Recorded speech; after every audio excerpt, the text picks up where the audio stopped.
苏君寿终正寝后，我滴水未进，为他守灵7期49日。我撑着病体打理相府的一切，睡时只有盖着他的外袍才得以安眠。过去的40年，世人皆说我和相爷沈琦间谍情深，市井街坊流传着我们只守白头的恩爱故事，我也一直这样以为。直到沈琦死前上书的奏折流传开来，那奏折情意切切，请求在他死后同白月光、赵绵绵合葬于老家，族谱立赵绵绵为原配，我为继室，就连我生下的一双儿女都记名在赵绵绵名下。40年来，我竟是另一个女人的替身，一时间，我从风光无两的丞相夫人成了遭人耻笑的老双妇，就连死前我也没能摆脱这耻辱。没想到在睁眼，我竟重生到和他初见那年。妩媚愣着干什么？给沈公子见礼啊！眼前的人粗布麻衣青衫，难掩一身风骨，一如当年初见。小女见过沈公子，绵绵小姐有礼了。沈琦拱手行礼，我睁大双眼，心下微颤。女儿家闺名不会轻易告诉外人，如今的沈琦为何知道？绵绵两字从舌尖划过，眷恋又缠绵，一如上一世抵死缠绵后，沈琦温柔地唤我绵绵。这一刻，我知道沈琦也回来了。他的语气缠绵，眼神却平静而疏离。四哥撞下沈琦，我家老幺漂亮吧？这可是我们柳家的宝贝，我母亲拼死生下来的。听说沈兄还未娶妻，我一瞬间血液倒流，指尖发白。前世就是这样的调侃，让我红了双颊，从此满心满眼只容得下一人。沈琦长得实在好，陌上人如玉，君子世无双，学问也是真的好。四哥的学问可进3甲，被四哥认可的沈琦有状元之才，前世也没辜负我的期望。沈琦在殿试之后，被当今圣上钦点为当朝状元，骑马游街，一时风头无两，满天如花雨的荷包。我羞涩地把亲手绣的荷包也扔了出去，荷包落入沈琦的怀里，也落入了我的心里。也是当初的荷包，在临死的那几年压得我喘不过气，没有片刻安宁。回忆被打断，就听沈琦道：“柳兄，莫要开玩笑，沈某家里已有未婚妻。这一世，赵绵绵没有死吗？也是了。沈琦回来了，怎么会舍得让赵绵绵死去呢？”我的心小慌乱，并未引起沈琦的重视，毕竟上一世我对他一见钟情，非君不嫁，他只当小女儿的羞涩。想到家中的未婚妻赵绵绵，沈琦拱手道：“绵绵小姐，告辞。沈公子，告辞。”我垂眸，掩盖住眼底的情绪，希望这次别过后，此生再无交际。小姐，这沈公子好清俊啊，比三皇子还好看呢。小姐也好看，如果小姐和沈公子成婚，日后孩儿一定如神仙公子一般。芍药低声道。啪，清脆的巴掌落到芍药脸上，我厉声道：“沈公子已有婚约，谁教你说这种话？”接着我又对另外一个贴身丫鬟茉莉道：“去找母亲身边的梁妈妈来，将她发卖出去。”上一世我同沈琦成亲后回刘府小住，芍药趁着大哥醉酒爬上了他的床，从此家宅不宁。大嫂海氏被他害得一尸两命，现在我回来了，第一件事便是整治身边人。时间转眼来到殿试之后，长春楼的雅间里，我临窗而立，看着身骑白马缓缓而来的沈琦，头名状元，一如前世那般，端地是君子无双，让道路两旁的许多女子为之疯狂，荷包如同漫天花雨。小姐，四少爷过来了，你看。海棠指着楼下，咱们四少爷比状元郎还受欢迎呢。当然啦，咱们四少爷是户部尚书的嫡子，姑姑是宫里的贤妃娘娘，那个沈状元只是寒门出身，猪毛胡同的状元，长得好看有什么用？海棠翻个白眼，我微微一笑，快把给四哥准备好的荷包拿来。看见四哥骑马过来，我伸出手，将前程似锦的荷包用力扔了出去。不知为何，沈琦的马突然站定，一阵风吹过荷包，落入沈琦怀中。沈琦抬起头，目光里带着疏离和我看不懂的情绪，微愣片刻，我扬起笑脸，挥舞着手臂，四哥，四哥，给你的荷包，荷包，给你的。街道上人声嘈杂，沈琦皱眉，四哥一把抢过沈琦手里的荷包，沈兄，这是我妹给我的。四哥扬扬手里的荷包，揣进了怀里。沈琦微微愣神，却没放在心上。高头大马和马背上的人渐行渐远。小姐，咱们回府吗？海棠看着在窗口发呆的我问道。我突然出声，海棠，你觉得沈状元怎么样？长得挺好看的，可好看又不当饭吃。沈状元那是状元啊，有学问的。你一个小丫鬟也敢评判？秋月厉声道。让他说，我轻声道。每隔4年就有一个状元，有什么稀奇的？无非是沈状元长得好看了些。奴婢还记得4年前的状元郎，也是个寒门出身，现在还在翰林院编书呢。听我爹说，咱们老爷还是3元及第呢。哼，状元有什么了不起？海棠抬起下巴，我解下身上的荷包，扔给了海棠。赏你的。沈琦是有才能，10余载的寒窗苦读，学富五车，从编书的翰林一路到首辅大臣，京城中人谁不说一句我慧眼识珠？可谁又知道我受的搓磨？沈琦的爹娘是面朝黄土背朝天的老百姓，大哥二哥都是种地的庄稼汉，大嫂二嫂都是寻常百姓家的女儿，大嫂性格泼辣，二嫂偷奸耍滑。我人小面子浅，免不了受委屈，又不敢闹得太难看，让沈琦难做，便时常气哭。沈琦10余年寒窗苦读，沈家一家子也勒紧裤腰带过日子。我感念沈家父母不容易，感念沈家大哥大嫂供沈琦读书的恩情，不忍翻脸。而沈琦的后院也只有我一人，真正做到一生一世一双人，相敬如宾，恩爱有加。哪知道65岁的沈琦死后，我变成了全京城的笑话。沈琦死前曾上书皇上，请求死后同原配赵绵绵合葬于幼阳老家，跟我所生的一双儿女都记名在赵绵绵名下。所有人都说，原来柳尚书府的嫡女天之娇女也不过是替身，一个商家女的替身。我那一刻才明白大嫂二嫂眼中的鄙夷来自哪里，身份高贵又怎样？还不是替身？彼时的皇帝是沈琦一手扶持上去的，私下里叫沈琦为太傅。我在宫中闹过，吵过，凭什么我辛辛苦苦生下的一双儿女变成一个死人的儿女？可回答我的是一张圣旨，我的丈夫，我的孩子都在另一个女人名下，族谱上发妻赵氏，既是柳氏，可笑。从前的相濡以沫都变成了利剑，刺穿了我的心。我把自己的名字从沈家族谱划去，既然是一个笑话，便及时更正吧。海棠得了赏钱，嚷嚷着要请我吃馄饨。前世在我最难的时候，是海棠一直陪在我身边，3文钱1碗的馄饨，上一世海棠也带我来吃过。你们看，沈状元郎把花送给未婚妻了，是沈状元回来了，真是郎才女貌啊！别挤别挤，让我看看能配得上沈庄园的女子长什么样子。我握着筷子的手一顿，从馄饨碗里抬起头。是了，这是猫胡同，这里房租便宜，进京赶考的学子一般都租住在这里。上一世匆匆一见，我便倾心。四哥也对沈琦推崇备至。父亲问我可愿意，我红了双颊，羞涩的点点头。我倾心相付，便让四哥以谈论学问的名义约沈琦住到了母亲陪嫁的庄子上。庄子依山傍水，来回有马车接送，条件极好。后来我出嫁，那个庄子也成了我的陪嫁。再后来，那庄子成了沈琦侄女的陪嫁，庄子再不是柳庄而换名沈庄。我顺着众人的声音望去，只看见层层叠叠的背影。这是什么地方？又臭又脏。海棠，你真是坑人。秋霜捏着鼻子道。老妇人有些手足无措，不停地用围裙擦着手。小姐，老妇人做饭是干净的。大娘，不用理她，我吃的很好吃的。我收回视线，朝老妇人笑一笑。哎，喜欢就好，喜欢就好。老妇人擦擦手。大娘，沈状元住在这个胡同。我下巴朝胡同里扬了扬。是啊，这胡同住着好几个举人老爷呢。4年前的江状元也住过的，现在还没搬走呢。这不沈举人又考上了状元。海棠很快吃完，看见里3层外3层的人群，忍不住问道：大娘，这沈状元的妻子长啥样啊？漂亮不？这2天才来的，远远瞧着挺耐看的。老妇人紧张地擦着手，讨好道：肯定不能跟你家小姐比。海棠仰起头，骄傲道：那当然，我们家小姐可是柳尚书的嫡女，可不是一般人能比的。馄饨很好吃，我却失了吃馄饨的心情，起身登上刘府的马车。沈琦被一帮学子簇拥着出来。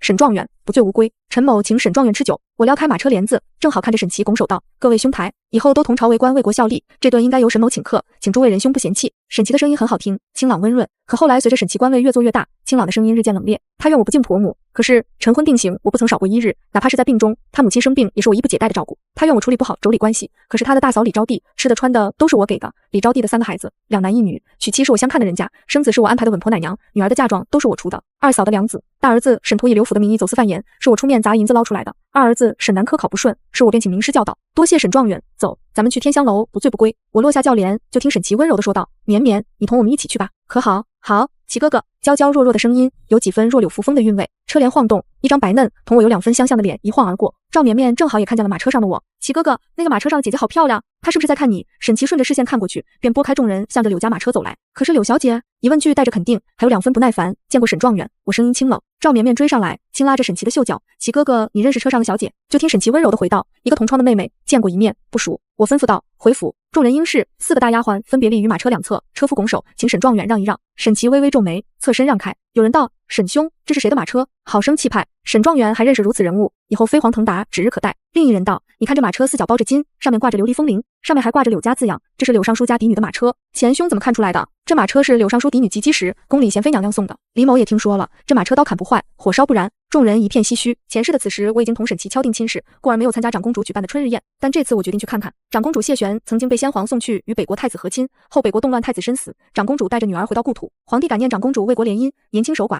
长公主的女儿赐姓谢，封宁安县主。我和大嫂海氏的马车刚到长公主府，谢安宁就迎了出来。正说着话，3皇子谢灵渊和秦楼也到了。他2人上一世和沈琦关系莫逆，谢灵渊的母妃是我亲姑姑，他和沈琦关系好是因为我叫他表哥。秦楼和沈琦关系好，只因为他和谢灵渊关系好。行礼寒暄过后，我道：殿下，秦学士，我们姐妹先行一步，就不打扰了。等我2人刚一同进入内院，大门口停下了一辆寒酸的马车，来人男子一袭青衫，正是新科状元沈琦，牵下来一名身穿粉橘色裙装的女子，身边带着一名13、14岁的丫鬟。一下马车，赵绵绵就被眼前宏伟的公主府所震撼。琦哥哥，这里真漂亮。沈琦满目柔情，不出几年，我也会让绵绵住上这样的院子。春日的凉风把沈琦的话一字不落地吹进了谢灵渊和秦楼的耳朵里。秦楼和谢灵渊都微微皱眉。长公主府乃是归皇家所有，等长公主仙逝，谢安宁出嫁也是要收回的。其实沈琦想住就住的，他们不知道的是，上一世这长公主府后来给了我，沈琦跟着我在里面住了40年。沈琦拉着赵绵绵上前给3皇子见礼，谢灵渊牵起嘴角，沈状元真是壮志凌云，年轻气盛啊。前世谢灵渊可谓是沈琦的伯乐，2个人是君臣更似兄弟。谢灵渊常常到沈府蹭饭，2个人相谈甚欢。谢灵渊一生无子，还有过要过继我儿沈良辰的心思，只是最后与礼法不合才作罢。故而此刻沈琦扬起笑容，听闻3皇子赴宴，沈琦特意前来。赵绵绵有些紧张，小心翼翼跟在沈琦身后。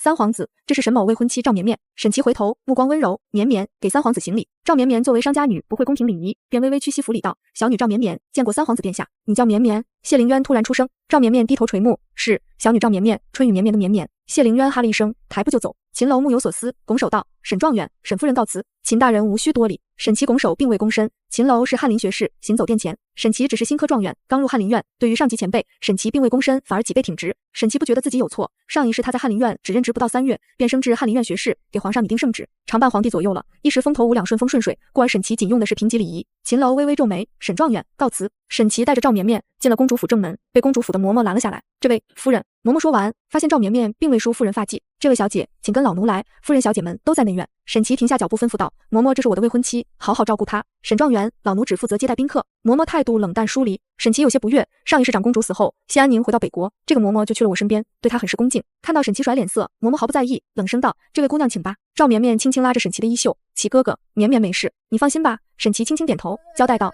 长公主很是随和，兵部侍郎之女李小姐李约为人很好相处，你进去就跟在李小姐身后就好。柳尚书之女柳绵绵有些娇惯，如果她让你受了委屈，要告诉我。”老嬷嬷翻个白眼，不等赵绵绵，直接往内院走去。赵绵绵咬着唇，提着裙子跟了上去。赵绵绵刚进内院，便与我和谢安宁打了个照面。这宴上所有人她都不认识，只有那日在猫胡同见过我一面，便上前对我行礼道：“柳家小姐好。”我微微一愣：“赵小姐好。”赵绵绵的手紧紧握着帕子，有些手足无措。今日出行，她已经穿了最华贵的衣裳，可是同这些世家闺女比起来，甚至不如她们身边的丫鬟。不知道绵绵可否同柳小姐同行？谢安宁停下脚步，问道：“你也叫绵绵？是跟谁来的？为何以前从未见过你？”赵绵绵垂着头，低声道：“小女赵绵绵，春雨绵绵的绵，同沈状元一起过来的。小女是沈状元的未婚妻。”谢安宁微笑道：“绵绵，好巧，她同你名字一样。”我垂眸掩饰着眼底的情绪，是好巧，巧到上一世我做了她的替身。赵绵绵抬起头问道：“柳小姐，你也叫绵绵？”我淡淡道：“春眠不觉晓的眠与沈夫人的不同。”谢安宁惊呼：“绵绵，她有几分像你呀？”我点头：“是我同沈夫人有几分相似罢了。”绵绵还是这样谦逊，她能有几分像你，是她的造化。李月薇从院外进来，高声道：“她挤开赵绵绵，你们这是要去哪？”赵绵绵红着眼眶，被挤到一边，看着一众贵女从旁经过，没有一个理会她的，突然就有些委屈。长公主府的花园修建得很好，花也开得极好。几个人正说着话，就看见嬷嬷匆匆往花园走来。县主，几位皇子过来了，长公主叫县主回去。什么？他们怎么会过来？这可是春日宴，他们都有正妃了，怎么还来凑热闹？说着话，安宁县主不自觉地看向我，看来户部尚书的位置格外令人眼馋。我也皱着眉，太子未定，这浑水我是不打算淌的。谢安宁回去后，许多贵女听见皇子们驾到，也匆匆赶回主院。只有李约薇和我一样，对几位皇子无感，和我一起留下。他从腰间摸出一把软剑，说是新学了一套剑法，杀人于无形，可敌千军万马。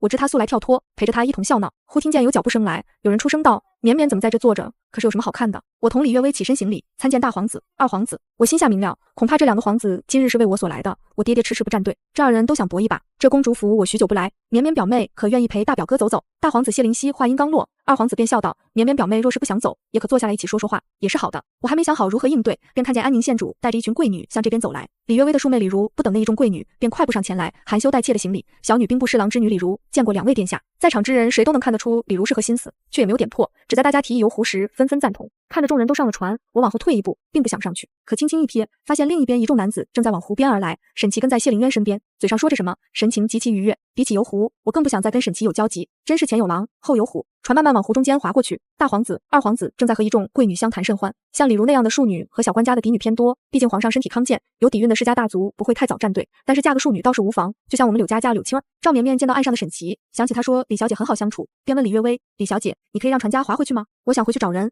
李约薇蹙眉：“请问你是谁家的小姐？令尊刚回京述职吗？是哪位？船上有大皇子和二皇子在，我们是做不了主的。”赵绵绵咬着唇，他的父亲只是一个小商贩，开了2间铺子，资助了沈琦的束修费用，一来二去的定下了两人的婚约。哪知沈琦一飞冲天，赵绵绵突然有些心慌，这京城的贵女何其多，沈琦长得又太好，人还有才华，走在三皇子身边丝毫不逊色，会不会有人同他抢？赵绵绵看着我，那一日在猫胡同相遇，也许就是我有意沈琦，所以过去看他的。李小姐，那河边跟三皇子相谈甚欢的沈状元是我的未婚夫，我们从小定的娃娃亲。李约薇也是听说过沈琦的，新科状元沈琦，人长得俊朗，又有才能，他娘也动了心思，找人一打听沈状元的家世，便歇了心思。李约薇对我道：“沈状元我知道，听说跟你四哥关系不错，是吧？绵绵，齐哥哥人缘很好，许多人都向他讨教学问的。”赵绵绵与有容焉，我微微一笑，声音里带着凉意，道不同，不相为谋，应该不熟。上一世谢灵渊死后，四哥就同沈琦渐行渐远。后来有一日，四哥问我要不要和离回家，我气呼呼地赶走了四哥。许是那时候四哥就知道什么吧。船上有人提议作诗，说笑间，李约薇却不知被谁推了一下，落入水中。我和谢安宁跑到船边，打算把李约薇拉上来。就在这时，不知道被谁撞了，我和安宁县主也掉进了水中，船身摇晃，又一声扑通，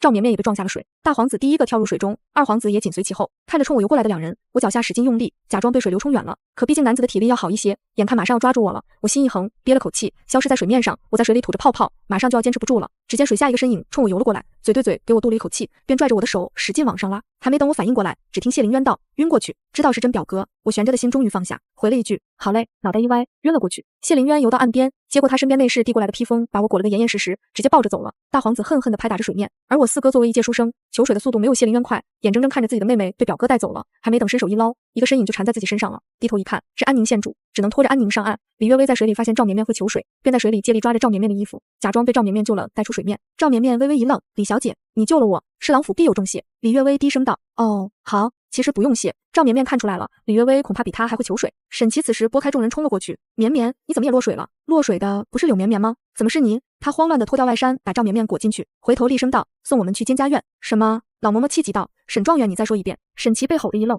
随即反应过来，现在的监家院还住着长公主，不似前世，是他沈家的别院。带我们去客房。沈琪搂着赵绵绵的肩膀道。嬷嬷随便指了一个小厮，你带沈状元和这位姑娘去客房。又对李月薇行礼道：“李小姐，请跟老奴去监家院梳洗一番。”看见谢灵渊把我抱回监家院，大嫂海氏都想扇自己一个大嘴巴子。她都已经能看见贤妃难以压制的嘴角了。还有谢安宁，京城世家谁敢娶这个北国公主？这下好了，他们上书府赶了。海氏狠狠地瞪眼四个。而另一边，一个小丫鬟面无表情道：“公子，你说请什么？御医？奴婢请不来御医呀。”赵绵绵抱着膀子，哆哆嗦嗦坐在客房的椅子上，身上的水滴滴答答。沈琪满脸心疼，府医呢？叫府医过来，就说新科状元沈琪有请。小丫头仍旧低着头，沈状元，我们府里没有府医，主子生病都是请御医的。赵绵绵冷得牙齿发颤，这位姐姐，可不可以给我取件干净的衣服，或者给我生个火盆？小丫鬟点头，好，你等等，奴婢去监家院问问。没多久，小丫鬟迈着小碎步回来，手里拿着一套襦裙，这是我们县主的，请小姐换上吧。淡粉色襦裙绣着大片的芍药花，芍药花的绣线里掺了金丝。赵绵绵有些爱不释手，去内室把衣服换上了。虽说是一件半旧不新的襦裙，仍旧比她身上的好太多了。齐哥哥，你看绵绵漂亮吗？从内室出来，赵绵绵转了一个圈。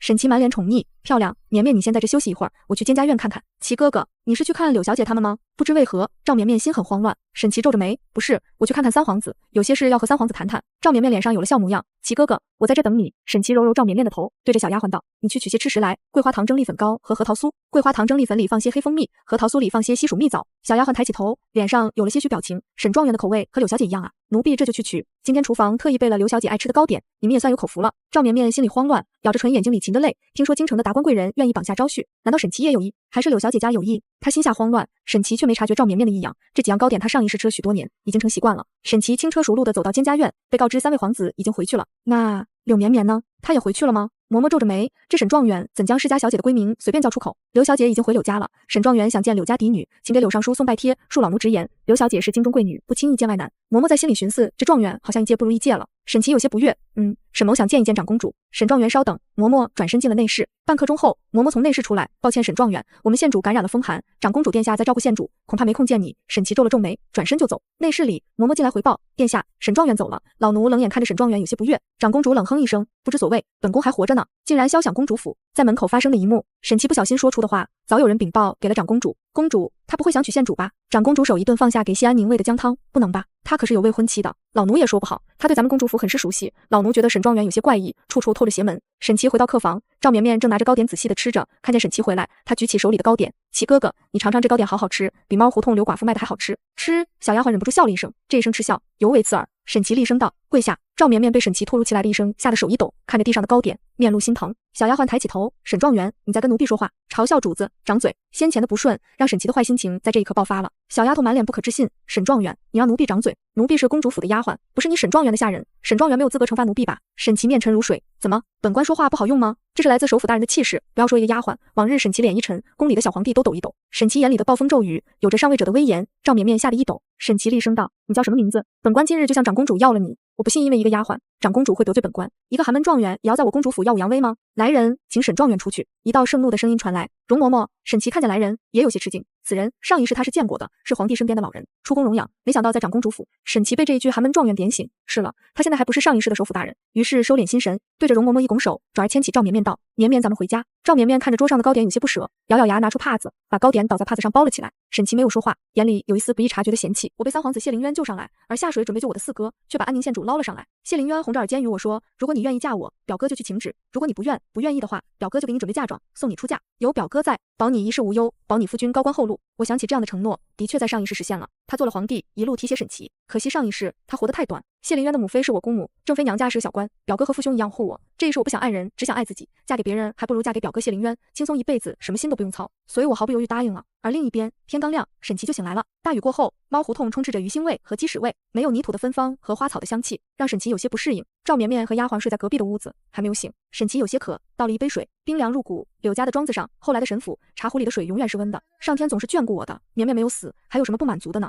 沈琪自嘲笑笑，破烂发霉的墙角，掉皮的墙面，瘸腿的桌子，屋子里肆意攀爬的虫子，房梁上的老鼠，这些都让沈琪厌恶，但他相信这些都是暂时的，以他的才能，不久便可做到一人之下万人之上。这时赵绵绵的小丫头却过来说赵绵绵发热了。沈琪走进赵绵绵的屋子，这间屋子比他的那间稍小一些，一张木板拼成的床和一个箱子就是全部的家具。齐哥哥，水。沈琦回屋倒了一杯水，水一入喉，赵绵绵打了一个寒战。齐哥哥，我想喝点热水。沈琦和赵绵绵没有烧水的炉子，平日里都在刘寡妇家烧水，一壶水3文钱。好，你等等。沈琦出门，敲响了刘寡妇的门。开门的是一个身材短小、面有胡须的男人。男人看清来人，切换成了笑脸。哟呵，沈状元有何贵干啊？男人身上的气味在这清晨尤为突出，让沈琦有些不适。帮我烧壶热水。沈琦提过去3文钱。什么钱不钱的？沈状元真是客气。嫣红给沈状元烧壶热水。哎，正好有一壶热水，沈状元先拿回去吧。刘寡妇披着衣服出来，看见晨曦中的沈琦，一时看愣了神。清贵的沈琦与这猫胡同格格不入。刘寡妇递过盛水的壶，要我说啊，沈状元都已经当官了，怎么还住着猫胡同呢？跟沈状元的身份不配呢？是不配。沈琦没有伸手去接，放下就好。刘寡妇把壶放在地上，嗤笑靠在男人身上。沈琦面露嫌弃，把3文钱放在了男人手里。回到屋里的沈琦给赵绵绵倒一杯热水，扶着赵绵绵坐了起来，慢点喝，一会大夫就来了。齐哥哥，不用给我请大夫的，我们没有多少银子了。怎么会没有银子了？你不是带100两银子过来吗？沈琦微微皱眉，上次齐哥哥请同僚去酒楼，那个酒楼的饭菜好贵，花了50多两银子，前几天又交了房租，还有租马车，林林总总银子就不够用了。看着沈琦皱起的眉头，赵绵绵伸手抚平。齐哥哥，我再写信跟爹爹要一些，你不用担心银子的事。不用，我有办法，你不必担心。沈琦拍拍赵绵绵的手，柳泽恩跟我关系尚可，我一会找他借一些。听见姓柳，赵绵绵皱起眉头，柳泽恩跟柳绵绵不知为何同叫绵绵，会让他不自觉的比较。沈琦毫不在意道，是柳绵绵的哥哥，户部尚书柳尚书的第4子。上次咱们吃饭的天香楼就是柳夫人的陪嫁，当然天香楼后来变成了沈家的产业。听着沈琦用熟人的语气对柳家的事如数家珍，赵绵绵的心慌的不行，他决定马上写信给他爹娘，让他们来京城，他要马上成亲。翰林没有上朝的资格。沈琦在馄饨摊吃过早膳，便前往翰林院，下了一夜雨，路上难行。到了翰林院，沈琦的靴子上都是泥。翰林院的门口，柳家马车缓缓而来，小厮放好马凳，柳泽恩踩着马凳一跃而下。泽恩慢行。柳泽恩回头发现是沈琦，便拱手道：“沈状元，春雨绵绵，道路难行。”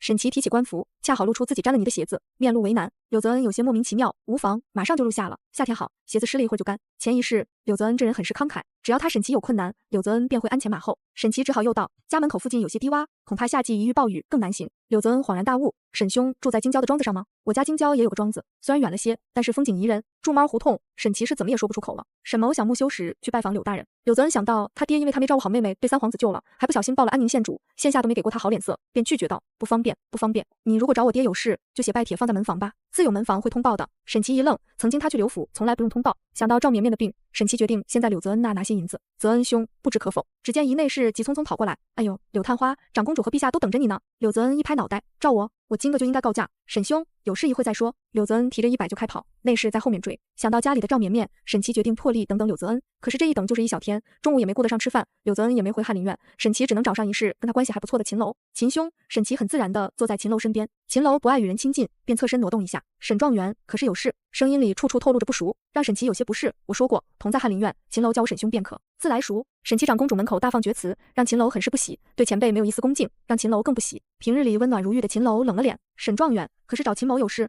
这语气，沈琦微微一愣，随即反应过来，此时的秦楼同他不熟，上一世同在翰林院，两人相谈甚欢，以后更是时常约棋。只可惜后来秦楼不顾他的劝诫，非要出任地方官，遇见流民暴动，死在了任上。沈琦面露可惜，拍拍秦楼的肩膀道：“秦兄，手谈一局。”秦楼不想下棋，今日皇帝心情不大好。秦楼午后刚跟皇帝下过棋，跟皇帝下棋学问很大，不能赢又不能输的难看，还不能让皇帝看出来，要恰到好处，要意犹未尽，这个度就很难掌握。秦楼现在只想靠到时辰回府休息，便拒绝不了，今日有些累。沈琦恍然大悟，秦楼怕输，上一世秦楼可从未赢过他，哈哈，可是秦兄怕输，无妨让你两子。秦楼冷哼一声，不用。小厮摆好棋盘，汉白玉的棋子，触手升温，半刻钟后，秦楼逐渐落于下风。他步步为营，沈琦攻城略地，毫不示弱。秦楼皱眉深思，这沈琦棋路老道，不像是20多岁的人，且好似对他的棋路了解颇深。就听沈琦语气熟稔的笑道：“让你两子。”秦楼眼里厉色划过，不必，在黑白格里下了一子，步步为营的局面瞬间改写。沈琦震惊地抬起头，一连几个时辰，两人从天亮下到天黑。秦楼拿出手帕，擦擦手，谢沈状元赐教，今日到此为止吧。秦某还要回府，起身离开，不带一丝犹豫。棋盘上白子转手为攻，大获全胜，杀得黑子片甲不留。沈琦拨乱棋盘，汉白玉的棋子掉落地上。好个秦楼，此人不成不可相交。沈状元，我家主子的棋盘。秦楼的小厮去而复返，看见地上摔裂的棋子，气道：“沈状元，这乃汉白玉的棋子，是前朝流传下来的，当今圣上所赐，价值连城，你居然随意毁坏，这如何跟我家少爷交代呀？”沈琦不为所动，一个汉白玉的棋子罢了。在他的印象中，家里有许多棋盘，和田白玉、墨玉的比比皆是。小厮捡起地上的棋子，好几颗都磕坏了，声音里带着哭腔：“不行，沈状元，你得跟我走一趟，替奴才证明不是奴才摔裂的，这棋子就把奴才卖了也赔不起。”沈琦满脸不悦，站起身便走，去我府上取汉白玉的而已，让我夫人陪你一副和田玉的便是。走出翰林院，肚子里咕咕作响，才把沈琦拉回现实。什么汉白玉的棋子，他现在石头棋子都没有。沈琦不知不觉中走到了尚书府门口，朱红色的大门，门口的石狮子旁边站着2个小厮。请问公子找谁？小厮拦住沈琦，找岳柳尚书。沈琦差点把岳父2字脱口而出。小厮打量着沈琦，太陌生，他都没见过，长得这般好，难道是哪个世家公子？看着鞋上的泥巴，身后也没有马车，腰间连配饰香囊都没有，翰林编修的官服，又不像是世家公子。小厮客气问道：公子可有拜帖？可约了时辰？公子贵姓？姓沈，沈琦，沈状元。我想起来了，沈状元曾经跟4少爷来过府上，可是今晚同4少爷有约。旁边年长的小厮拉了他一下，笑道：沈状元，今日我家家主和主母一早就去东院留府，现在还不曾回来。如果沈状元没有要事，请明日再来。柳泽恩呢？可在？沈琦又道：4少爷去了长公主府，现在还未归。小厮态度恭敬：那你们家小姐呢？不知为何，沈琦想问一句。小厮脸色微变，回沈状元：我家小姐在病中，不能见客。沈琦点点头，他相信只要我听见他在门口，必然会亲自相迎，毕竟我满心满眼都是他，只是这一世他要选择幸福了。沈琦转身离开，年轻的小厮低声问道：狗哥，老爷和夫人没出去啊？4少爷也在府里呢，你为啥骗沈状元啊？你知道芍药怎么被带走的不？年轻的小厮摇摇头，年长的小厮低声道：扫院子的小英说芍药就是提了一句沈状元，就被3皇子带走了，一家都带走了，听说整区挖没了。这沈状元指定有毛病，要不咋不让说呢？谁家好人打听人家没出阁的小姐呀？以后老爷不发话，咱们不能放他进去，他的拜帖咱们也不能收。沈琦回到帽胡同，天已经彻底黑透了。赵绵绵喝了药还未睡下，看见沈琦回来便迎了上去。琦哥哥，怎么回来的这样晚？沈琦看见鲜活的赵绵绵便笑了，有些公务，回来晚了让你担心了。赵绵绵接过丫鬟递过来的茶杯，放到沈琦身边。1日未进食的沈琦一口就喝完了茶杯里的水，刚下过雨，井水有些浑浊，烧开之后也并不好喝。我喜欢喝玫瑰花露水，用蜂蜜和玫瑰花瓣腌制的，甜丝丝的甚是好喝。多年的习惯，沈琦也有些改不掉。这泛着土腥味的水在嘴里翻腾着，沈琦咽咽唾沫，家里还有吃食吗？赵绵绵摇摇头，我让丫鬟去买一些，很快的，我回去看书去了。今日有些莫名其妙的心烦。沈琦起身，赵绵绵拿出帕子，帕子里包着一块核桃酥，是昨日在长公主府里吃剩倒过来的。琦哥哥，你先吃块糕点垫吧垫吧。沈琦本想拒绝，可身体很诚实，还是拿过来放进了嘴里。昨日下雨，糕点有些潮了，熟悉的味道充斥着味蕾。沈琦有一瞬间的愣神，心里有一种说不清楚到不明白的情绪。小丫鬟很快回来了，2菜1汤，还有2个饼子。赵绵绵给沈琦擦了擦筷子，不知道是不是自己多心，赵绵绵觉得沈琦越来越有官威，越来越讲究了。看着沈琦慢条斯理的吃饭，赵绵绵拖着腮道：琦哥哥，你吃饭很好看，慢条斯理的，跟婶子他们都不像。赵绵绵曾经在沈琦家吃过一顿晚饭，饭桌上咳嗽的吐痰的，一边吃饭一边说话，唾沫满天飞。饭吃到一半，沈琦的大哥居然把鞋脱了，满屋子的味。还有沈琦的大嫂给孩子擦完屁股手都不洗，就去摸饼，还挨个摸一遍。还有二嫂盛碗汤，指甲都戳进汤里了，指甲盖里带着陈年老灰。赵绵绵看着沈琦温文尔雅的样子，心里甜滋滋的。他爹说的对，果然沈琦哥哥是不一样的，他像世家公子一样，规矩极好，跟在土里刨食的人不一样。沈琦放下筷子，这是谁家买的吃食，以后不要去了。菜心有些发苦，炒鸡蛋用的油不够，并不好吃。小丫鬟低声道：是前进士娘子给的，没要钱，不好吃。老爷咋还都吃完了呢？一点没剩。赵绵绵瞪了小丫鬟一眼，嗔怒道：快回去给我铺床去，不许瞎说。小丫鬟走后，赵绵绵躺在沈琦的床上。琦哥哥，天气冷，绵绵给你暖暖床。沈琦点点头，前世虽未纳妾，他也是有几个暖床丫头的。沈琦拿起一本书，想着上一世发生的事，他是有大气运的人，重来一世，他抢占先机，首辅位列3公，甚至是异姓王爷，真是前程似锦。沈琦嘴角不自觉的翘起，看着沈琦心情颇好的样子，赵绵绵也笑道：琦哥哥，这个前进士怎么还没有官职啊？我看他天天在家，他不能为官吗？思绪被打断，沈琦没有不悦，反而笑道：前进士是3甲的同进士，只能出任地方官，这地方官也是有讲究的，要等2甲的挑完，前进士想去好地方，就要上下打点的。他出身寒门，恐怕没有打点的银子。赵绵绵面露担忧，这样吗？可是琦哥哥也出身寒门啊。想到沈家的情况，赵绵绵叹口气，我在金惠府遇见秦楼的时候，他正因为汉白玉棋子被沈琦摔坏，掌柜的说无法修复而苦恼。我伸出手摸摸棋盘，面露怀念。上一世有个老翁用这棋盘跟我换了一顿饭，我知这棋盘价值不菲，给了老翁1000两银子和1辆马车。在沈琦死后，我被嘲笑的那些年，常常就是拿他来自己同自己下棋。想到这里，我对秦楼道：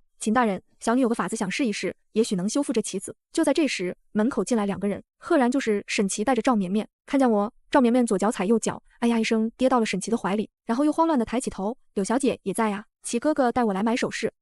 那就不打扰沈状元和沈夫人了，真是晦气，出来买个首饰还能碰见他俩。我抬脚要走，海棠3步并2步走到我身前，对着沈琦道：两位请让让，别挡着门，我们要过去，还状元呢。当众搂搂抱抱，海棠态度恶劣的想让我给他家月钱。赵绵绵从沈琦怀里直起身子，面露委屈。沈琦听见海棠的话，皱着眉，面露不悦，对着我道：你怎么把他带在身边？茉莉呢？语气中带着上一世的熟忍不耐烦和质问。赵绵绵抬起头，不可置信，指尖发颤，果然琦哥哥同柳小姐很熟，他们在他没来京城的时候做了什么？我要被气笑了。沈状元喜欢茉莉姐姐。海棠接着说道：你要是喜欢茉莉姐姐，就去府里提亲，虽然你寒门出身，好歹是个状元，够上我们尚书府，还是勉强点，我们小姐也会成人之美。茉莉姐姐同不同意就不知道了。我一个没忍住，用帕子捂着嘴痴痴笑起来。柳小姐，你这丫头别具一格，是有大智慧的。秦楼眉眼皆是笑意，秦兄也在此。沈琦皱着眉，眼神在我和秦楼之间流转，好像捉奸的丈夫，带着愤怒。在此已久，昨日沈状元摔坏秦某的棋子，今日特来修缮。秦楼挑眉，听小厮说，沈状元要赔秦某一副白玉棋子，今日可是来选的？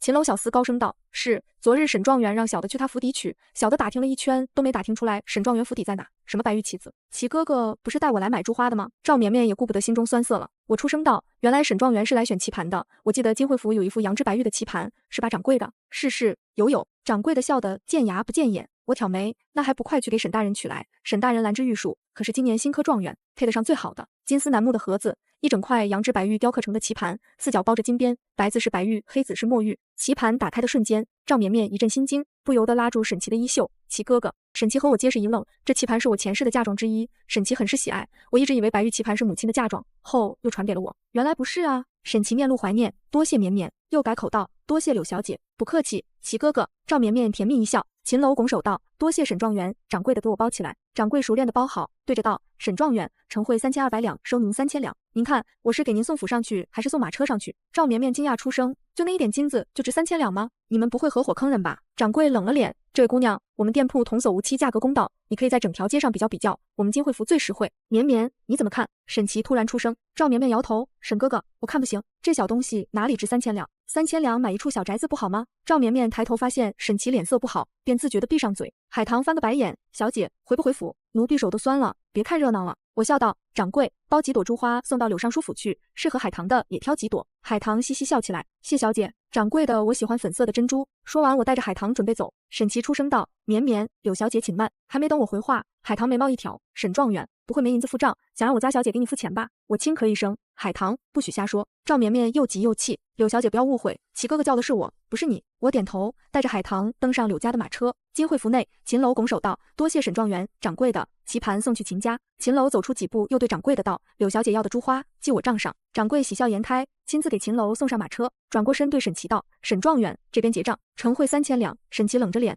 我明日把钱送过来。掌柜的笑道：好咧，那沈状元，沈夫人还看珠花吗？小顺子，把新做的珠花拿过来，让沈夫人好好挑挑。沈琦没说看也没说不看。赵绵绵看见小厮端过来的珠花，伸出手挨个拿起来看，真好看。齐哥哥，你说哪个好看？沈琦有一瞬间的恍惚，脱口而出：都好看。绵绵喜欢就都包起来吧。赵绵绵惊喜道：真的吗？掌柜的都给我包起来。10几件珠花，有粉色小米珠的编织成的牡丹花，也有白色小米珠编成的百合花，还有几朵绒花，中间的花蕊是用绿豆大小的黄水晶做的，不算名贵，胜在一丝精致。小顺子比猴都精，一看这两位的穿着，便没有拿昂贵的，算盘啪啪作响。晨会106两8钱银子，抹个零头，收沈夫人106两银子，100多两银子。赵绵绵看向沈琦，沈琦不知道在想什么，喊了声柳安。刚进门的小厮有些莫名其妙，怎么才进来就有人喊他？抬头一看，是跟四少爷来过府里的沈状元。柳安问道：沈状元，叫我有事？沈琦如梦初醒，看着眼前年轻的面孔，不确定道：柳安。柳安面露疑问，沈状元居然知道我的名字，可有事？沈琦眉头舒展，果然柳绵绵今生还是对他一见钟情，放不下他。秦楼空有个家室罢了，绵绵怎么会看上那种只会下棋的男人？语气中带着几分笃定。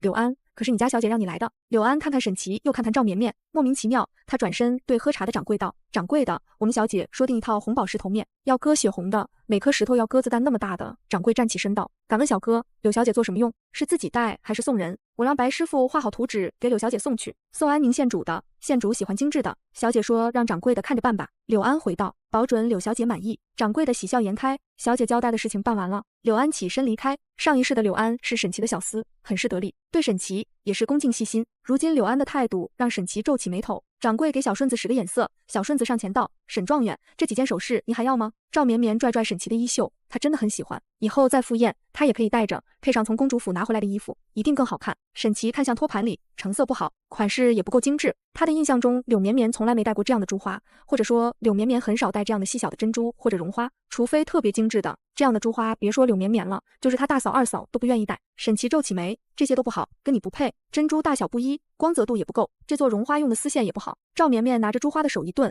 悻悻地放下珠花。掌柜的站起身吩咐道：小顺子，重新拿一些出来给沈状元过过目。小顺子重新挑了3朵格外精致的。赵绵绵眼前一亮，伸出手迫不及待地插到发髻上。好看吗，齐哥哥？沈琦面露温柔，好看。赵绵绵也笑得温柔，心想难怪爹爹说做了官就有银子，齐哥哥才做几天官就能买3000两的棋盘了。想到以后自己就是大官夫人了，他抬起下巴吩咐道：这2只也给我包起来。晨会150两。小顺子伸出手，赵绵绵拿珠花的手一顿，什么？这3只就150两，这10几只才106两。沈琦宠溺一笑，无妨，你喜欢就好。掌柜的，明日我来给你送银子。掌柜的冷了脸，伸手拦住沈琦，沈状元，小本买卖概不赊账。赵绵绵气道，你怎么说话的？我齐哥哥是当官的，在翰林院当差的，能差了你这珠花钱吗？这京城一块砖头掉下来，都能压死5、6个4品官员。掌柜的指指天，就是天王老子来了，也没有买东西不给钱的道理。沈琦面沉如水，拿下赵绵绵头上的珠花，啪的一声扔在托盘里。绵绵，我们走。柳泽恩打着哈欠从马车上跳下来，就看见疾驰而来的沈琦。柳兄早。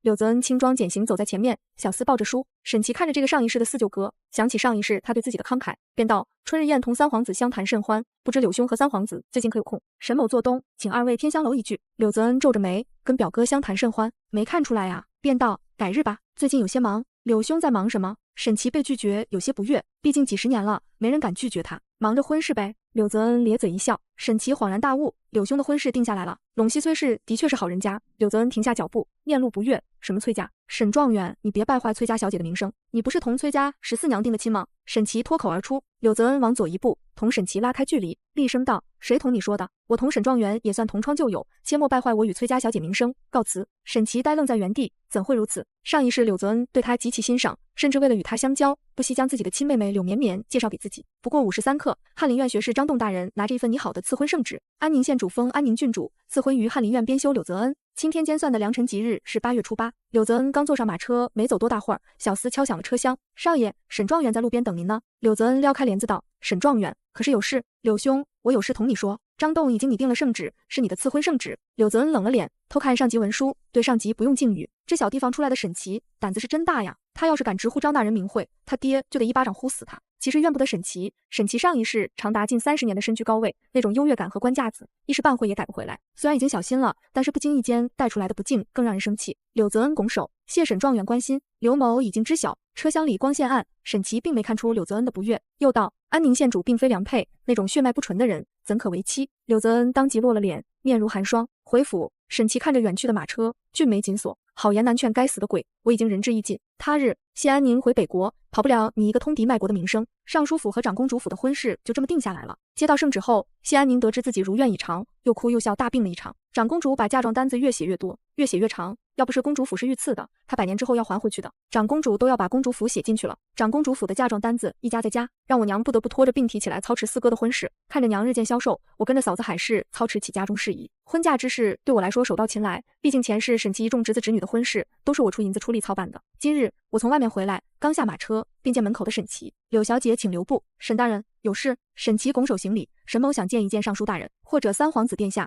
这些天处处碰壁，沈琦不得不收起锋芒。我冷脸道：我父亲今日不在府上，三皇子在自己府里，沈大人可以去三皇子府瞧瞧。沈琦已经去过了，送了拜帖，送了文章，甚至洋洋洒洒写了一篇国策，皆石沉大海。上一世的伯乐三皇子并不理他，沈琦莫名有些慌乱，他3步并2步上前挡住我的去路。绵绵，不知可否为我引荐下三皇子？绵绵2个字在沈琦的口中说出，温柔至极，带着余温。我厉声道：沈状元，请叫我柳小姐，不要让沈夫人误会。沈琦清风俊朗的脸上出现一丝纠结，他声音有一丝沙哑道：我和赵姑娘自幼定亲，父母之命，媒妁之言。可沈某年少就出门求学，与赵姑娘毫无感情。沈琦知道他这么说太对不起赵绵绵，可是通天路似乎比他想象中的长，比前世难走。翰林院众人有意无意的排挤，恶臭的猫儿胡同，每天2碗的馄饨都让他不适应。他相信他的绵绵能理解他的，他可以娶她做贵妾，给他更好的生活。而我虽然傲慢一些，善妒一些，可很好拿捏。他的爹娘和哥嫂马上就要入京了，猫胡同住不下那么多人，夏季闷热难忍，冬季寒冷入骨。大嫂和二嫂常年劳作，身体不好，他还需要一辆马车。深思熟虑后，沈琦打算走上一世的老路，虽然委屈了赵绵绵，不等我说话，沈琦苦笑一声：沈某告辞，还要去书斋送抄写的书籍。赵姑娘看上2朵珠花，沈某囊中羞涩，无奈心酸，郁郁不得志，都在沈琦脸上表现得淋漓尽致，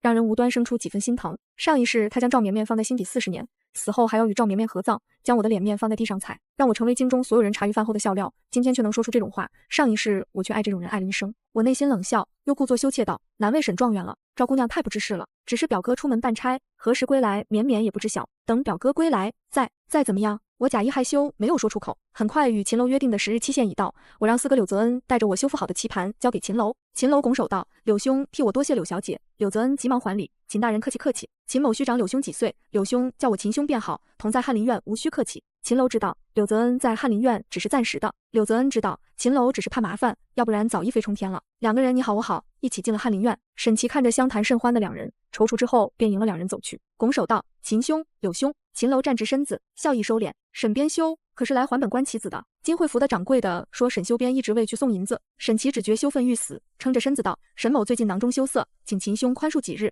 秦楼面上浅笑，在翰林院我为从五品试读学士，请沈修边尊称本官一声秦大人。是，秦大人。沈琦有几分咬牙切齿的味道。柳泽恩起身，不打扰秦兄了，弟弟我还有一本古籍没有整理好，上面催得急，回见。什么上面催得急？不愿意看到沈琦的托辞罢了。不知沈编修有何事？秦楼疾步走到自己办公的案边，把棋盘小心翼翼地放好，看沈琦满脸不悦地跟在后面，秦楼的好心情也一扫而空，吩咐小厮道：“把我刚得的金山石鱼给柳大人送去一些。”是，少爷。还有些雨前龙井也一并送去吧。小厮嬉笑着接话道。秦楼摆摆手：“你看着办吧。”被无视的沈琦咳嗽一声：“沈修边可有事？”秦楼的脸又冷上一分。秦兄，秦楼皱起眉，厉声道：“沈状元年纪轻轻，记性如此不好，能否胜任修边这份职务？”秦大人，沈琦咬牙道：“有事。”沈琦拿出一份折子，放在秦楼的桌上，这是下官的一些拙见，希望秦大人可以呈到御前。秦楼分茶叶的手一顿，差点脱口而出：“我欠你的。”秦楼似笑非笑，沈琦神情高傲，拱手道：“秦大人可以看看，告辞。”不等秦楼拒绝，沈琦就出去了。秦楼是个慕强的，沈琦相信只要秦楼看了他奏折，一定会对他另眼相看，他们之间的误会也会迎刃而解。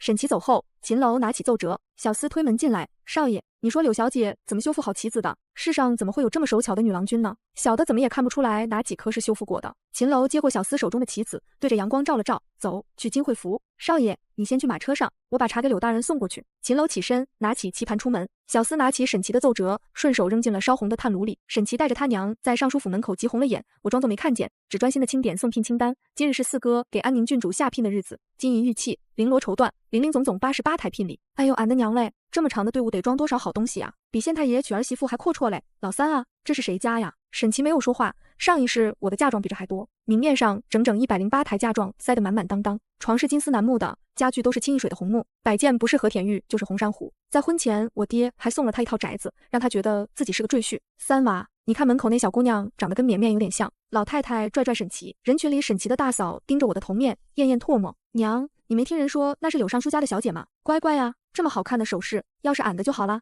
沈琦的娘搓搓手：“三娃，这尚书府的小姐成亲没有啊？都是当官的，你去给人家打个招呼啊。”沈琦的娘从后面推着沈琦，嚷嚷我儿子是状元。沈琦眉头一皱，不动声色地跟沈母拉开距离：“谁呀？踩老婆子的鞋，不得好死！招娣，你看看谁踩你老娘的鞋？”老太太蹲下身，提上鞋，回头恶狠狠地瞪着后面的人：“我儿子是状元，小心我让他把你们都抓起来。”有人嘲讽道：“你儿子是状元，我儿子还是尚书呢。”老太太听着众人的嘲讽，几步窜到沈琦身后，把沈琦推到人前。沈琦一身洗得发黄的长衫，却难掩风华，他确实长得好看。走马游街过去几个月，还是有人记得这张脸的。沈状元，沈状元也来看柳探花送聘礼啊。沈状元何时成亲？沈状元是状元，聘礼肯定比柳探花多吧？你们看沈状元旁边的要饭婆。众人看着沈琦旁边的老太太，一身灰蓝色衣裳，头发花白黑黄的皮肤，额头上的皱纹清晰可见。刚才他叫沈状元儿子，沈状元的亲妈，一个老婆子有啥可笑的？这是第多少台了？第32台了，不愧是柳尚书府啊！哎呦呦，这得多少好东西啊！三娃，这尚书府的人你认识不？你和他谁官大？沈母拉着沈琦又问。有人听见沈母的话，嗤笑一声：“要是绵绵也有这么多嫁妆就好喽，在京城买什么样的宅子买不到啊？是不是招娣？”沈母拽拽大儿媳妇李招娣，李招娣踮着脚，目不转睛地看着我头上的红宝石头面。娘啊，你说那个女娃头上戴的是啥？在日头下咋还一闪一闪的嘞？镶的是金子不？沈琦的目光不受控制地看向尚书府门口的我，是红宝石，若是大嫂喜欢，以后都会有的。啥是红宝石啊？在土里刨食的李招娣别说见了，听都没听过。村长的媳妇有一只包金的钗子，平日里都舍不得带出来。李招娣搓搓手：“三弟呀，真给我买呀，不枉我对你最好了。”沈琦看着长长的送聘礼队伍，放心吧，嫂子，以后都是你的。沈家人和赵绵绵的爹娘一起来了京城，猫胡同的2间房便不够住了。赵绵绵的爹赵福以为准女婿和女儿在京城过着呼奴唤婢的日子，像他们县里的县官一样住在大宅子里。此次上京，他特意卖了家中铺子和良田，打算在京城养老了。哪知状元女婿是翰林院修编，翰林院编的俸禄每个月15两银，赵福肠子都悔青了，后悔卖掉了铺子和良田，后悔贸然来京城了，无奈只能自己出银子180两，在清水街上租了一个小茶楼，后面带着2间房能住人。赵绵绵想邀请沈母沈父一起居住，可是看见他老爹的黑脸，便不敢说话了。沈家众人在猫胡同住了下来，男子一间，女子一间，铺了稻草睡在地上。三娃呀，你花那么多银子读书，一个月就15两银子啊！沈父耷拉着脸坐在门槛上。啥？三叔一个月能赚15两银子呢，那三叔能不能带我们去酒楼吃饭？沈记咽咽口水，沈母站起身，拿着扫把抽了过去，吃吃吃，就知道吃，你是饿死鬼脱生啊！沈记在他奶拿扫把的时候，就窜了出去，躲在沈琦身后。李招娣，管管你生的赔钱货。李招娣瘫坐在地上，娘，别说孩子了，俺也饿了，来了这2天，天天吃不饱，还不如在老家不出来了，考个状元有啥子用嘞？还不如留在乡里。二儿媳妇钱果二嘟囔着。沈老二脱下布鞋，拿在手里就要抽钱果，你个臭婆娘，再说俺弟弟俺打死你！钱果一个转身，躲在沈记身后。老三，嫂子没有别的意思，那句话咋说的啦？先胖不算胖，后胖压倒炕。二嫂信你能光宗耀祖。昏暗的油灯，嘈杂的院子，沈琦脑子里不由自主地怀念起上一世。上一世沈家众人并没有急忙来京，而是在他成亲的时候才来，直接搬进了他3进的院子。闲暇时还会去京郊的庄子上居住。府里的厨子是天香楼的厨子，1日3餐茶水点心一样不落。沈一人在抠鼻屎，抠完的鼻屎搓成球，啪弹了出去。沈琦愣住了，他没见过这样的沈一人。他印象中的沈一人是京中贵女，一言一行皆是典范，未语先笑，规矩极好，还被圣上夸过。这样的沈一人让他接受不了，大喊一声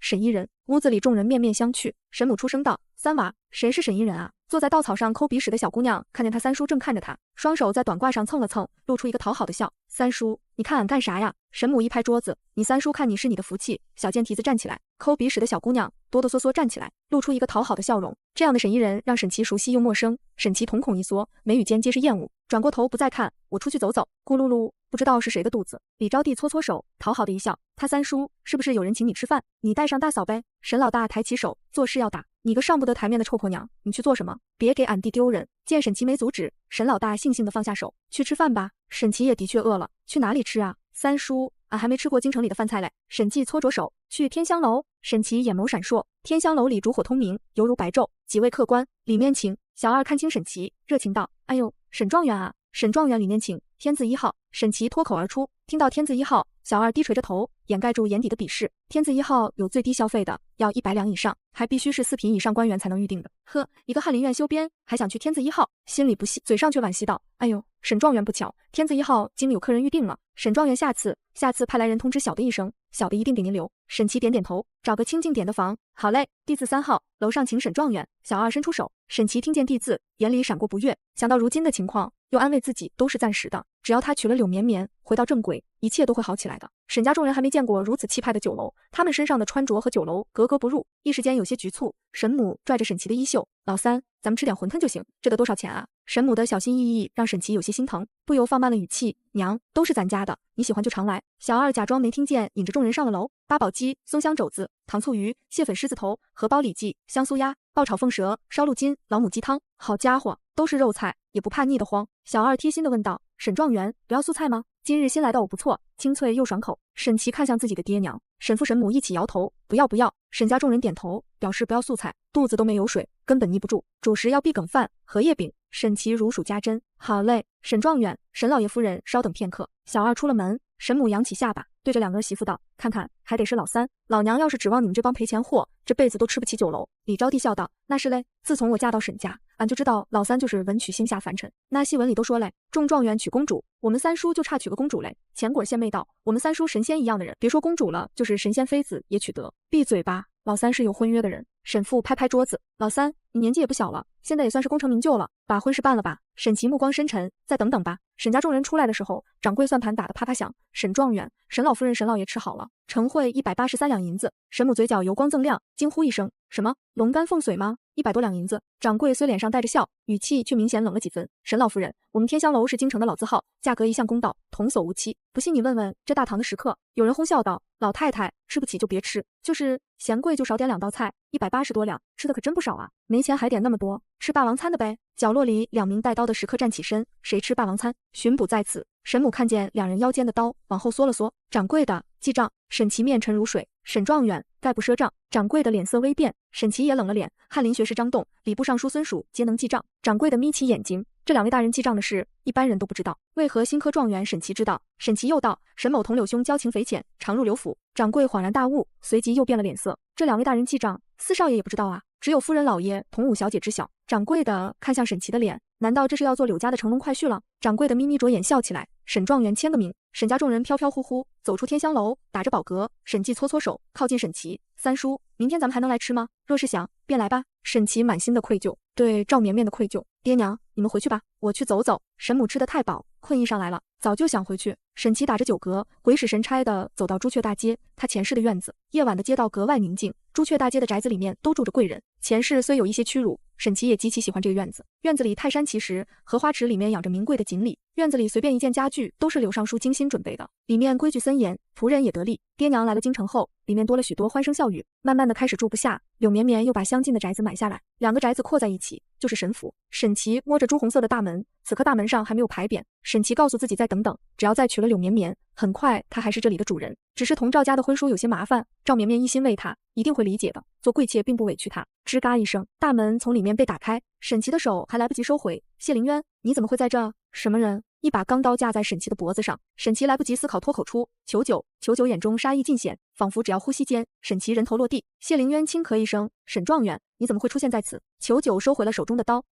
三皇子为何出现在此？沈琦看着朱红色的大门道，语气中带着质问。求九听见沈琦的语气，要再次抽出刀。谢凌渊按住求九拔刀的手：沈状元，这是我母妃的嫁妆宅子，本皇子为何不能在？什么？这下吃惊的变成了沈琦，他从不知这宅子是三皇子的。沈琦皱着眉，莫非上一世这宅子是三皇子送给柳尚书的，然后借柳尚书之手送给自己？难道这个时候三皇子已经注意到自己了？果然三皇子是自己的伯乐。沈琦自信的笑道：不知三殿下可有时间一叙？沈某与三皇子一见如故。谢凌渊看着天色还早，料想他舅父应该还没睡，请进。沈状元。谢凌渊转身回到宅子里，中书沏一壶茶。黑暗中有个苍老的声音哎了一声，2名面无表情的仆人点亮了屋子里的烛火。谢凌渊沉默片刻，不知道这位毫无敬畏之心的沈状元要说什么。喝茶。沈琦端起茶杯，茶水入喉让他愣了一下，不是他喜欢的君山银针，上一世御书房里常年备着他爱喝的茶。沈状元，茶水可还能入口？谢凌渊看着沈琦皱着的眉问道。沈某独爱君山银针。沈琦语气熟稔。谢凌渊微微一愣，随即笑道：哈哈，沈状元真是性情中人，沈状元见谅。这宅子久不住人，没有被沈状元爱喝的君山银针。沈琦摇头，无妨，下次喝也是一样的。不知三皇子对当今局势可有想法？沈某觉得只有三皇子可继承大统。谢凌渊呼吸停滞，坐直身子。沈状元，我大哥是嫡市长，理应继承大统，本王只想做一个闲散王爷，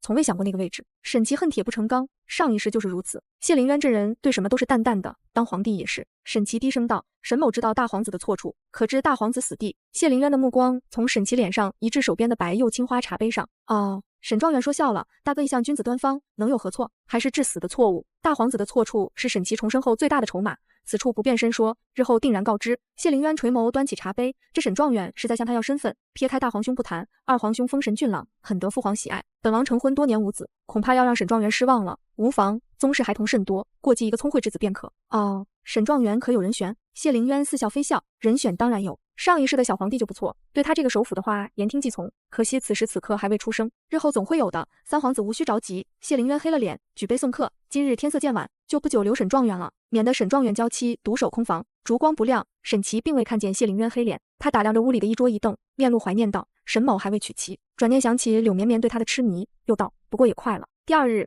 册封我为三皇子谢凌渊侧妃的圣旨送到了尚书府，大皇子妃曹氏悬着的心终于落下了。大皇子只要不娶我，娶谁都好。柳家的家事打不得骂不得，立规矩更是不可能，搞不好正妻的位置都得挪给人家。二皇子妃周氏无所谓，就算我成了二皇子侧妃，他也无所谓，反正二皇子只喜欢后院那帮兔爷，多个姐妹还能打马吊。三皇子妃王氏的天没他，柳青儿的天他了。他买通芍药给我看才子佳人的话本子，让芍药在我耳边吹新科状元多么英俊有才气，我居然没嫁给沈琦。尚书府四少爷的婚事仓促中带着一丝着急，着急中又不失隆重，而媳妇的108台嫁妆丝毫没让我爹高兴起来。他自言自语道：等绵绵出嫁也给他准备108台嫁妆。张姨娘瞪大双眼：啥？表哥，我们青儿出嫁才36台嫁妆，都是侧妃，凭什么柳绵绵就有100多08台嫁妆？我娘摔了一个茶杯，厉声道：凭什么？就凭老娘带着88台嫁妆嫁进来，就凭你背着一个破布包走进来的。我家绵绵的嫁妆，我从她出生就攒着的。你家柳青儿呢？要不是看在老爷的面子上，你姑娘屁都没有。我走到前院，看见四哥骑着高头大马，一身红色喜服，俊美非凡。四哥冲我道：你等着，哥哥把你的好姐妹带回来，日后就有人同你玩了。看着娶亲的队伍浩浩荡荡的出门，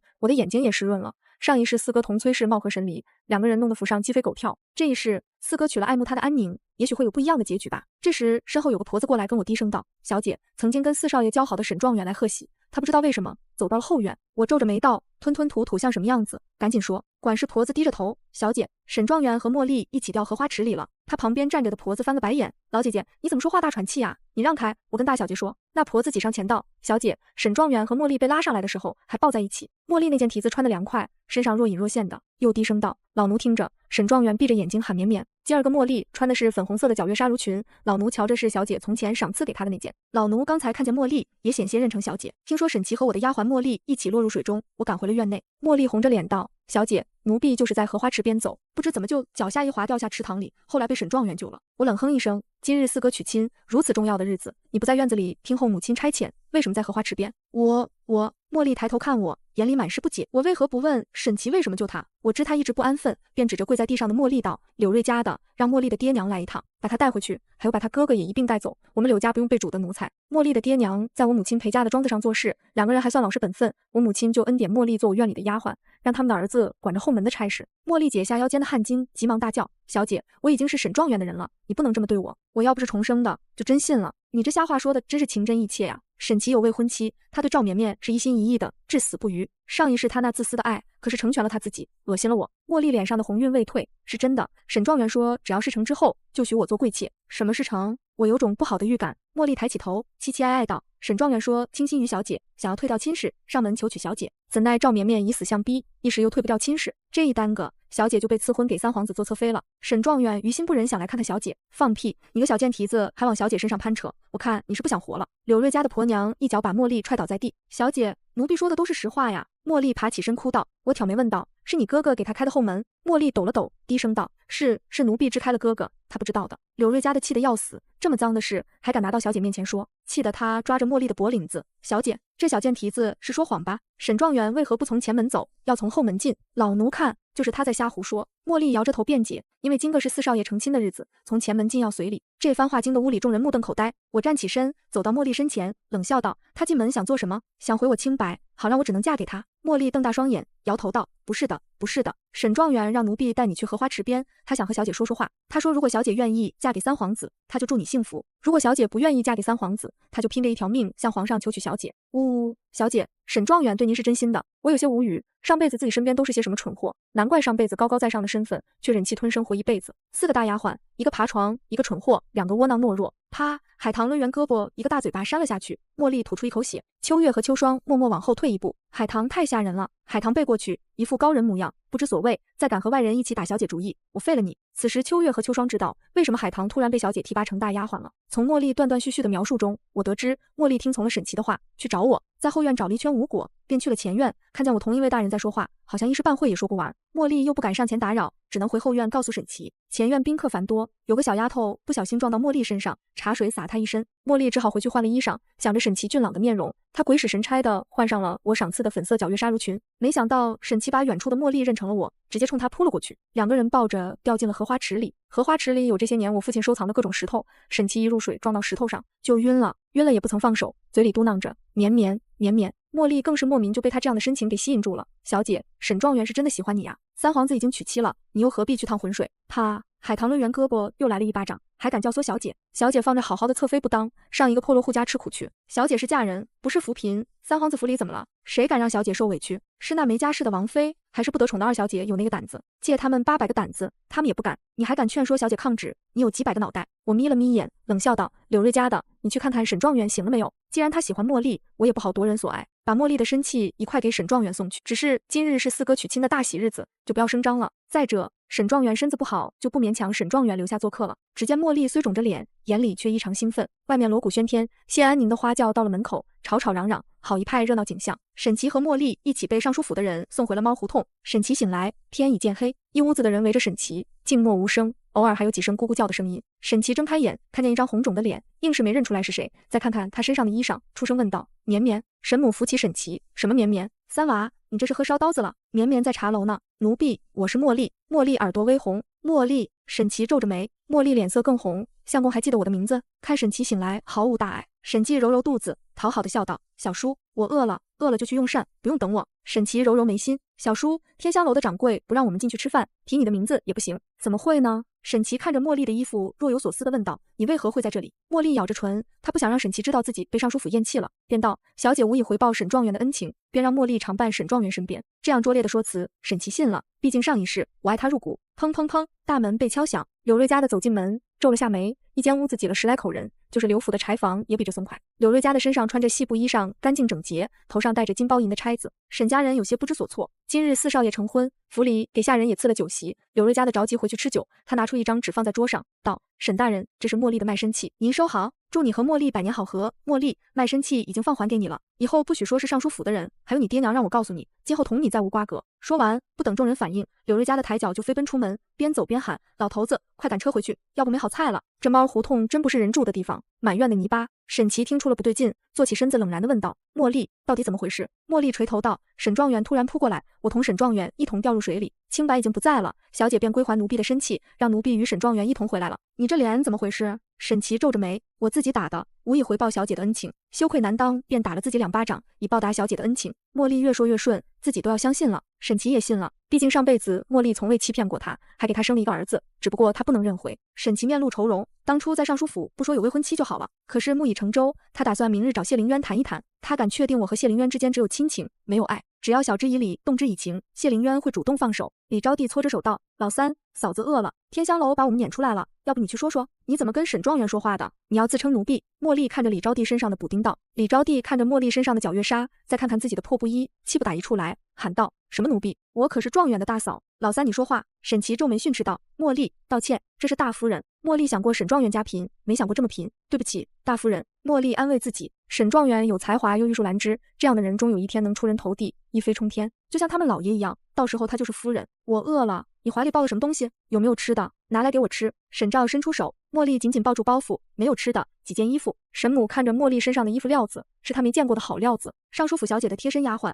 万一尚书府的小姐还念旧情呢？别再得罪贵人。便道：“姑娘你别怕，小孩子就是饿了，没有恶意的。他小叔，要不你带俺们去天香楼呗？”李招娣搓着手，你看孩子饿了，你平日里最疼这几个孩子了，对不？沈家众人和茉莉来到天香楼，天香楼里灯火辉煌，今个是东家少爷大喜的日子，天香楼居然没有人，门口停着一排排的马车。快，香酥鸭、八宝鸡做好了吗？现在就装车。五香豆皮、凉菜装老刘头马车上，众人热火朝天，一趟趟的往尚书府送菜。掌柜的头也没抬，客官请回吧，今个东家有喜，天香楼不对外开放。奶，我想吃香酥鸭。沈照哇哇叫，掌柜的听见熟悉的声音，抬起头，我当是谁呢？原来是沈状元一家呀。沈状元可是来还钱的。掌柜的拿出账本，呈汇1752两。什么1000多两？1000多两可以买一个3进的宅子了，买你这个店都够了，你个胖子讹人啊！沈老太太惊呼出声，那是你们老家在京城1000两银子2进的宅子都买不到。老太太，我们这个地段这个店没有万余两下不来。掌柜的嘿嘿笑2声。不过话说回来，沈家众人只当沈琦在天香楼吃饭不用银子，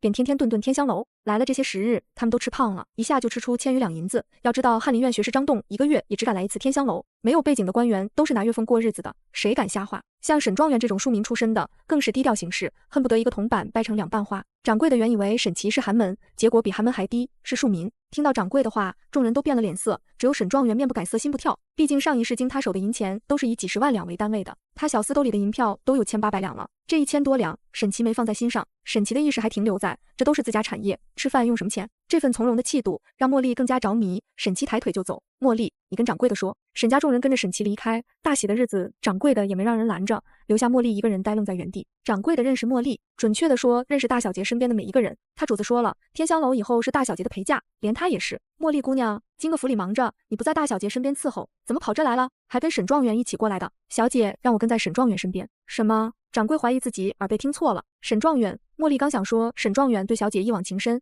小姐无以回报，让他跟在沈状元身边。看着掌柜吃人的眼神，又诺诺道：“今日沈状元救了奴婢，奴婢哦，知道了，那就是以后跟尚书府没关系了呗。早说啊！”掌柜的懒得搭理他，又自顾自安排起装盘。茉莉悻然出了天香楼的大门，沈家众人等在路口。茉莉看见沈琦的一瞬间，眼泪不受控制地落下来。安宁郡主虽是长公主之女，却也是北国太子之女，身份很是尴尬。可如今是柳家的儿媳妇，柳家护短最出名，母亲为了给儿媳妇做脸，让父亲邀请了所有同僚。三娃，那个尚书府有酒席，咱们去吃席呀。是啊，老三你们同朝为官，咱们去吃席吧。三叔，我看见好多香酥鸭往那个方向走了。三叔，要不咱们也去吧？咱们村里办喜事，家家户户都去的。沈琦不想去，回头看见满脸泪的茉莉，气不打一处来。你哭哭啼啼的做什么？茉莉张张嘴还没说话，肚子先叫了起来。沈家人听见，肚子更饿了。这次来京城，沈老太太是带着钱的，而且卖掉了家里的牛，林林总总这些年家里攒下的不到300两。以前沈琦也会抄书补贴家用，沈老太太记不大清楚沈琦从什么时候开始再没给过她家用，好像是从赵绵绵上香走丢之后，自己的儿子不会错，错的一定是赵绵绵，一定是那丫头教唆的。沈老太太恨恨地想，老三，娘手上的钱也不多了，你这些年拜先生，读书买纸笔都是钱，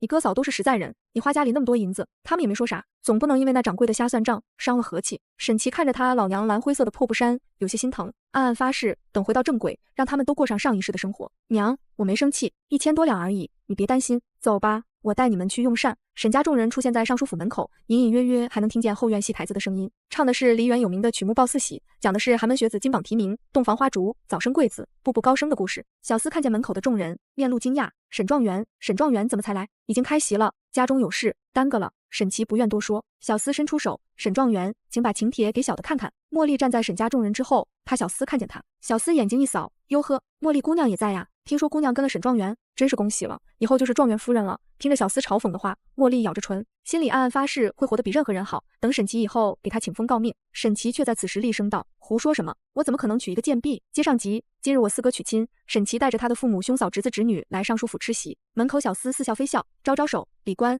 给沈状元记录上，日后老爷好还礼。听到居然要随礼，沈老太太看看沈琦，肉疼的从身上摸出1两银子。沈状元沈琦随礼1两银子，礼官高声唱道，礼官的声音隐隐有盖过后院唱戏的咿咿呀呀声。门口的小厮很有涵养，都背过身偷偷笑。沈琦羞愤难当，拿过礼官的笔，在红纸上一气呵成写下几个大字。礼官一愣，唱道，外加4个大字，生死相随。我脚下一顿，生死相随，上一世安宁不到20就香消玉殒了。重生的沈琦不可能不知道，沈琦这是故意的，想让我四哥也不得好死。我身边的李月薇气愤道，谁会在大喜的日子又说生又说死的？我要出去看看哪个臭不要脸的敢闹到这来了。我拦住李月薇，你不是要去看新娘子吗？咱们走吧。是呢，今日是安宁大喜的日子，我招来海棠耳语了几句，便同李月薇去了婚房。谢灵渊皱着眉问，裘九，门口是谁？这么不会说话，既然不会说话，舌头也无用了。裘九自幼习武，听力过人，听见谢灵渊的问话，一副看好戏的口吻道，新科状元沈琦。谢灵渊一个纵身跳到了院里的树上，裘九也轻轻一跃，站在了他身边。谢灵渊低声道，裘九，你说沈琦是什么样的人？他有许多秘密，还知道许多人的秘密，真让人好奇呀。上一世沈琦的墨宝一幅值1000两，几个字龙飞凤舞，很有大家风范。茉莉抬头看着沈琦，既心痛又崇拜，心痛沈琦叫他贱婢，崇拜沈琦的才学。扔下笔，沈琦对着身后的沈家众人道，走吧。小厮再次伸手拦住，看着沈琦身后的众人道，沈状元，仆人不可入席。沈琦黑着脸，眼如利剑，放肆，他们是我的家人。礼官大声喊道，翰林院7品修边沈琦及其父母家人10余位，随礼1两银子和4个字。此时海棠从门口出来，小厮一看来人，赶紧躬身行礼，哟，海棠姑娘，你怎地出来了？海棠笑道，厨房里给当差的几位哥哥留了酒席，一会儿闲暇了就去吃吧。小厮点头哈腰，谢海棠姑娘，还想着咱们几个。茉莉有几分酸楚，摸到脸上的疼，又有几分愤恨。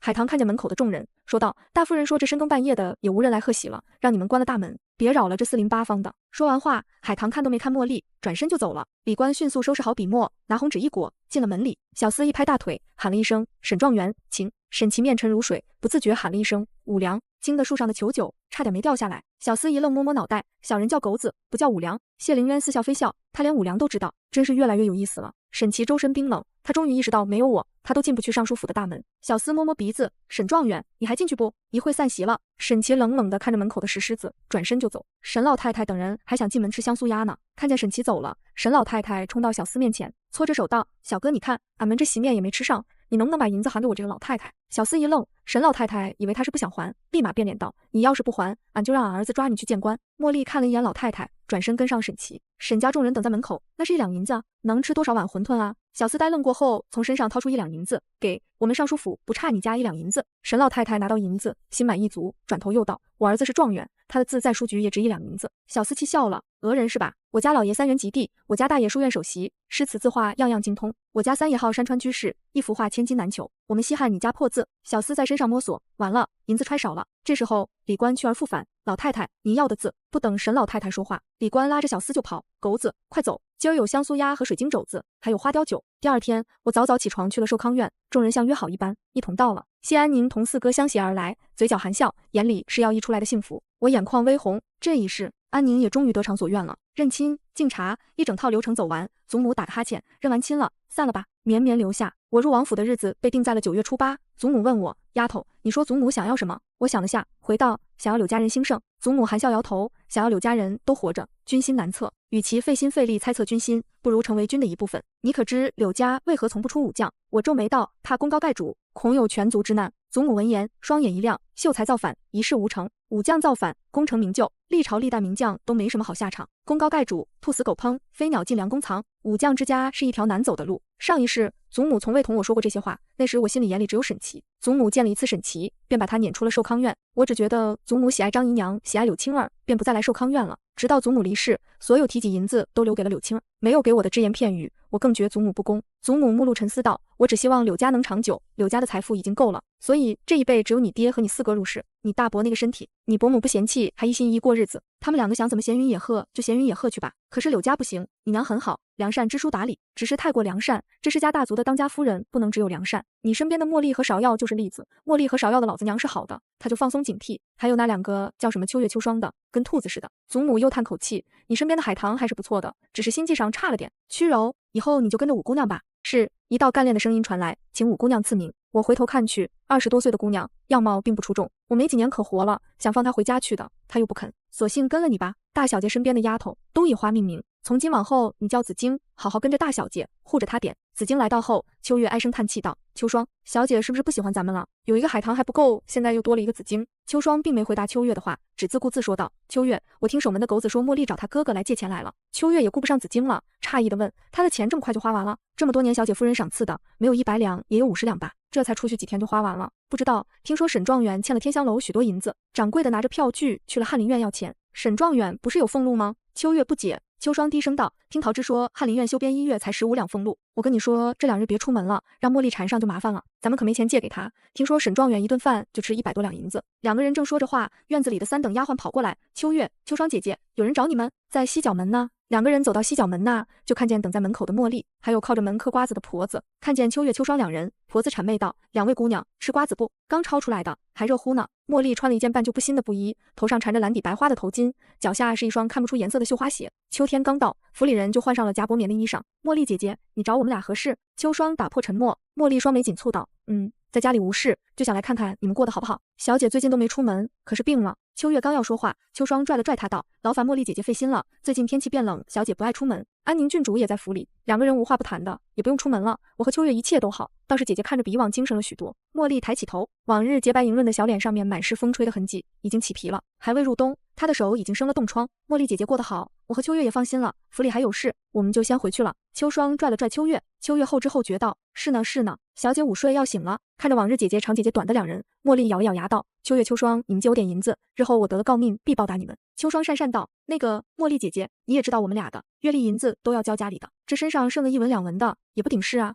茉莉看向秋月，秋月，我平日里对你怎么样？你上次病了还是我照顾的你。茉莉姐姐，我没忘，可是秋月，我会记得你的好的。沈状元是有大才干的，龙游潜水遭虾戏，虎落平阳被犬欺，他终有一天会飞黄腾达的。他答应我，日后必会给我请诰命的。茉莉脸上升起一抹潮红，你们现在对我好，我会记得你们的恩情的。呸！老婆子还没听说给家里奴婢请诰命的主子，真是小刀拉屁股，开了眼了。茉莉恼羞成怒，冲着守门的婆子哄道：你懂什么？我是良妾，不是奴婢。秋霜后退一步，茉莉姐姐，沈状元把你的身契还你了。秋月从身上摸出小块碎银子，茉莉姐姐，我只有这些了，在外面生活不容易，愿你得偿所愿。这银子也不用还了，全当还你往日的恩情了。秋月拉过茉莉的手，把银子放在上面，短短10日，茉莉手上便有了细碎的小口子，10几口的衣裳可不是那么容易洗的。今日的风尤为冷，茉莉脱下鞋，把半两银子藏了进去。茉莉妹子，你去哪了？茉莉看着李招娣身上的皎月纱衣裳道：大嫂，天都凉了，你这么穿不冷吗？李招娣摸摸身上的衣裳，不冷啊，嫂子把厚衣裳穿在里头了，聪明吧？小沈，你给我带吃的回来了吗？沈照跑过来，在茉莉身上摸来摸去，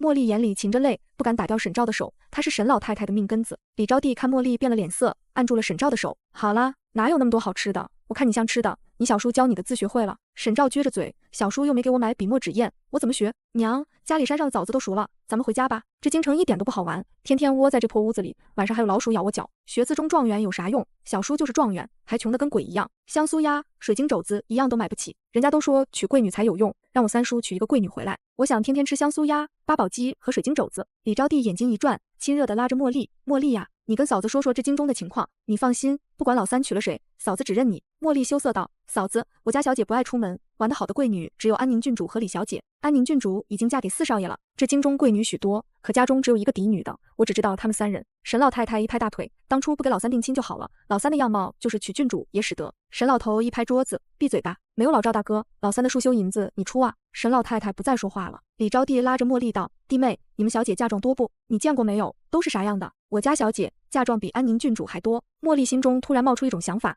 必须让小姐嫁给沈相公，这样她就能回到原来的生活了。嫂子，你们快去刘府提亲。此时外面有人喊道：“快来看啊，柳尚书府往王府送嫁妆了。”接上集，听说街上在送我的嫁妆。沈琦的大嫂李招娣出来问道：“婶子，这咋还大中午送嫁妆啊？”卖馄饨的妇人道：“皇子府催装了，尚书府就把床榻箱子家具等物先送过去。金丝楠木拔步床，黄花梨的八仙桌，八宝拜寿的屏风，紫檀雕花的衣柜，各种杯盘碟盏，眼花缭乱。”李招娣张大嘴：“我的乖乖娘啊，这些只是家具呀，大户人家嫁姑娘就是不一样的，茶杯也得从家带呀。俺当初嫁给沈老大，可就穿了一双新鞋呀。”沈老太太怒道：“你还有脸说？满屯子都没有比你家穷的。”李招娣不服气道：“有啊，俺弟妹她嫁给老二，嫁妆就1贯盐，她爹娘比俺爹娘还抠搜呢。再说你也不大方啊，小妹嫁给刘奎的时候才带走一床被子。”沈老太太一巴掌拍在李招娣后背上：“刘家是什么人家？人家什么都有。哎呦，那是啥？凳子上还带盖子嘞？娘，那是桶吧，下酱菜用的吧？”周围的人笑道：“哈哈哈，那是大户人家用的公桶。大嫂，那是出宫用的桶。”茉莉解释道：“出宫？啥是出宫啊？就是拉屎。”茉莉低声道：“哎呦我的娘嘞，拉屎就拉屎呗，还说啥出宫？俺还以为进皇宫了呢。”茉莉在送妆的队伍中看见了海棠，海棠穿着一身淡粉色的衣裳，头上戴着一朵海棠花，耳上戴着金坠子，仰着头，俨然一副管事的模样。还有柳瑞家的婆子在她身边讨好卖笑。柳瑞家的在人群里看见了茉莉，对着她指指点点，海棠都没拿正眼看她，嗤笑一声就跟着送妆的队伍走了。茉莉，刚才那个小姐在看你，她头上的珠花真好看啊。李招娣看着茉莉在发呆，踩了她一脚，不悦道：“跟你说话呢。”茉莉气呼呼道：“她不是小姐，她算哪门子的小姐？一个连屋子都进不去的二等丫鬟罢了。二等丫鬟都穿得这么好。”李招娣看向茉莉的眼神带着嘲讽和不解：“你有好日子不会过，好好的大丫头不当，出来跟我们吃糠咽菜。”李招娣拢拢身上的衣服：“傻缺吗？有好日子不会过。”茉莉一跺脚跑回了猫胡同。沈老太太不悦：“你惹她干什么玩意儿？你惹她谁给你洗衣服？沈记洗呗。”李招娣不在意的道：“在家就是沈记洗的，咋地？出门在外就不能洗衣服了？娘，你可别惯孩子。”沈老太太低声道：“沈记马上就是大姑娘了，能嫁人了，这手和脸不得痒痒。有老三在，你还怕她找不到好人家？”李招娣挽上沈老太太的胳膊，低声道：“娘，你说，要是老三能娶尚书家的姑娘多好，这些都是咱的。第二日就是我出嫁的日子，第一台嫁妆是太后娘娘，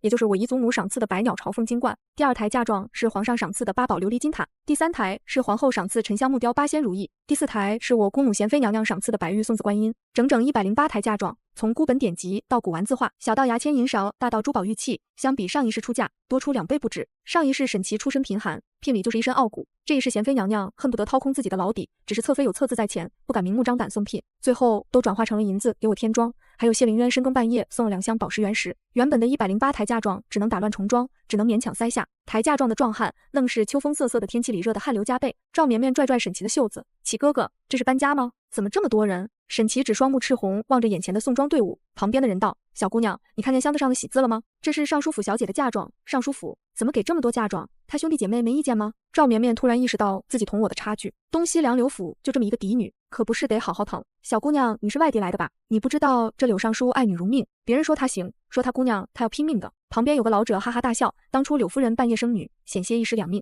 柳尚书挨家挨户请大夫入府，谁能救活妻女，谁就是刘府恩人，还在佛祖面前发誓，只要妻女无事，愿意减寿10年。老头，你是胡说的吧？你怎么知道的？这老头是宝芝堂的白大夫。哟呵，真是啊。沈琦额头青筋暴起，这嫁妆的分量比起上一世我家他时厚重多了。他咬着后槽牙道：“柳家果然看不起我。”尚书府里，母亲坐在我边上，垮着脸，想到我是嫁给谢灵渊做侧妃的，叹息一声，安慰自己道：“这世上也没有十全十美的人。”原先看着新科状元不错，谁曾想吃饭不给钱，欠了1700多两银子。他1个月15两俸禄，怕是要还10年吧。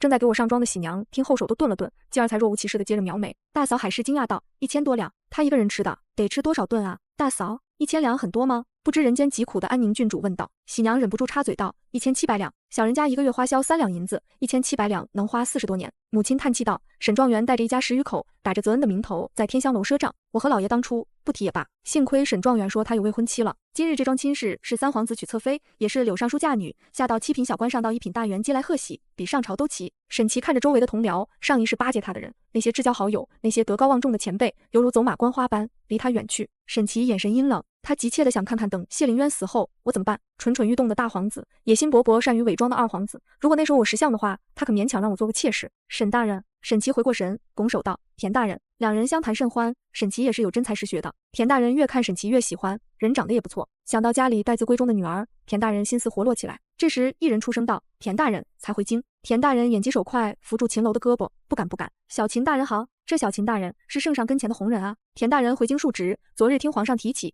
江陵水患田大人治理的不错。田大人眼前一亮：“小秦大人可有空喝杯茶去？却之不恭，请。”秦楼似笑非笑看着沈琦：“沈大人一起吗？”秦楼一身竹叶青的长衫，长衫上绣着闲云野鹤。沈琦低头看着自己洗得发白的素色长衫，有一瞬间的窘迫。他意识到没了我他什么都不是。天香楼的账单，猫胡同的10余口人，压得他喘不过气来。引以为傲的字在书局挂着，无人问津。沈琦举摇摇头，眼睁睁看着田大人同秦楼离开。他看着杯中的女儿红，这是我出生时父亲埋下的108坛女儿红。上一世他不曾喝，这一世他喝不起。高御史蹙眉：“沈状元还未开席，你怎么先喝上了？这就是你们翰林院的规矩。”翰林院学士张栋站起身：“高御史，别动不动把翰林院挂嘴边上，他自己无状跟我们翰林院什么关系？翰林院的状元何其多，只有沈琦挨骂多，因为沈琦在天香楼吃了1700多两银子，还赖账，赖谁的账不好？赖户部尚书的账。就问翰林院想不想修藏书阁，想不想要经费了？”张栋一天闭上眼睛骂他12个时辰，不知谁高声大喊一句：“你们快看，三皇子亲自来接亲了！”沈琦站起身：“怎么可能？娶个侧妃哪需要他亲自来接？”定睛一看，白马喜服，正是三皇子。谢灵渊面上不值钱的笑，让沈琦眼前一黑。高御史，三皇子这样有违祖制，侧妃不应该皇子亲自相迎。沈琦酸涩道：“请高御史出言劝阻。”高御史头都没回，充耳不闻。来到三皇子府，拜完天地，我坐在婚床上，盖头被挑开，便看见一张喜笑颜开的脸。谢灵渊被我头上的凤冠和身上的黄金闪了一下又一下，他无奈道：“你把刘府搬来了吗？”我一边拆凤冠一边道：“祖母说，在天界行走要大气，你可知外祖母从前是做什么的？”谢灵渊失笑，斜靠在床榻上：“做姑娘的呗，还能做什么？做山匪的，劫富济贫的那种。张家姑娘的身份是假的，外祖父想娶她，给她骗到张家，她才变成张家的11娘。两世为人，我居然第一次知道这事。祖母武功高强吗？会飞檐走壁吗？跟大内侍卫比怎么样？外祖母是军师，不会武功。那一年，外祖父接了剿匪的差事，带了8000人按地址找土匪窝，找了3个月就看见2个村子，外祖母是村花。哈哈，表哥你这都是哪里听来的？唬我呢？4岁的时候，外祖父说的。谢灵渊扶住我的凤冠，一点点帮着拆卸。红烛燃了一夜，我和谢灵渊躺下后，就真单纯睡了一晚。看来外界传言不假，表哥果然不行。谢灵渊也很郁闷，人娶到手了，可是对他全无男女之情。第2日一早，我去给深居简出常年礼服的王妃请安时，碰上了一同前来的柳青儿。她站着不动，等着我给她请安。毕竟她居长，还入府早。若不曾经历上一世，我也许会给这个二姐行礼。可上一世的柳青儿跟大皇子谢灵溪苟且厮混，还把表哥无法人道的事情公布于众。表哥继承皇位以来，励精图治修水利，重民生，结果史书上只有寥寥几句，身有顽疾，不能忍道。见我纹丝不动，柳青儿有些怒气：“妹妹，怎么不给姐姐行礼？刘府的规矩都忘了吗？”我睨了她一眼：“二姐同为侧妃，还要分个大小吗？如果分大小，也是我大你小，毕竟我是刘府大小姐。”“什么刘府大小姐？”柳青儿看向我身边的人磕巴道：“你怎么在这？”紫荆行礼回道：“回柳树侧妃的话，老夫人让奴婢伺候大小姐。”“大小姐？哪里来的大小姐？我才是府里的大小姐。”我笑道：“稳重，别让王妃看了笑话。”我稳重。我36抬嫁妆，你108抬嫁妆入府，我入府带2个丫鬟1房人。你看看你丫鬟婆子一大堆，你让我稳重，你怎么不稳重？同样都是爹的女儿，凭什么？我冷了脸道：“要不让张姨娘再给你添点，我的嫁妆都是我娘的陪嫁，你写信回去看看张家能不能给张姨娘补点嫁妆，让张姨娘也给你补点。张姨娘一个包袱入府，你还妄想要108抬嫁妆？碧桃咱们走。”柳青儿帕子一甩，夺门而出。王妃王氏倒是很随和，请安就让我走了。我在三皇子府的日子悠闲自在，也许是表哥无法人道吧，妻妾非常和睦，我和王氏现在都能一起打马吊了。上一世嫁沈琦，满心满眼都是他，没想到成婚后，人际关系、家里开销、铺子盈利、同僚应酬，沈琦的侄子求学，侄女嫁人，请先生教礼仪，桩桩件件都是我在操持。沈琦的娘仍旧不满意。天气愈发冷了，晨起时会看见地上的冰。猫儿胡同里，朝廷发了冬菜和炭火银子，一共16两。沈老太太和李招娣拿着银子去买冬菜了。小寡妇磕着瓜子道：“茉莉，洗衣服呢？你婆婆也真是的，那么多儿媳妇就使唤你自己啊！看你手都破口子了，好好的大户人家大丫鬟不做，上这来受苦。”茉莉抬起头：“你不懂，为沈相公我做什么都可以，我们是真心相爱的。沈相公只是一时低谷，他会出息的。”小寡妇冷哼一声：“呸，想得还挺美。这猫胡同住过的状元还少吗？没钱没势，没看哪个能起来。你闭嘴！”茉莉恶狠狠道。砰的一声，小寡妇关上了大门。茉莉看向门口，沈琦已经2日没回来了，不知道今天会不会回来。她想去翰林院问问，可是又恐身上的补丁衣服让沈琦丢脸。沈琦在赵绵绵家里，她急切地想见一见他，仿佛只有赵绵绵才能给她带来慰藉。明年夏季，京城暴雨连连，雨水倒灌，冲出许多蛇虫鼠蚁的尸体。一时间，京城瘟疫横行。沈琦信心满满地写了奏折，关于治理京城排水系统、修缮护城河，花了银子送到御前。他相信，只要皇上看见奏折，他的出头之日就到了。哪曾想他上一世的岳父柳尚书突然提出修缮护城河，一毛不拔的皇后又掏出10万两白银，三皇子府又掏出3万两银子，最后护城河连着京城的排水一同修缮了。护城河的水清了，他的努力也清了。齐哥哥，听说冬日宫里会有宫宴，你能带绵绵去吗？宫里是什么样子的？沈琦下意识地回答：好。又皱着眉问道：你听谁说的？赵绵绵擦擦手，放下手里的蜜饯，听秦大人的小厮说的。他前几日来铺子买蜜饯，我想着秦大人在翰林院，他能参加宫宴，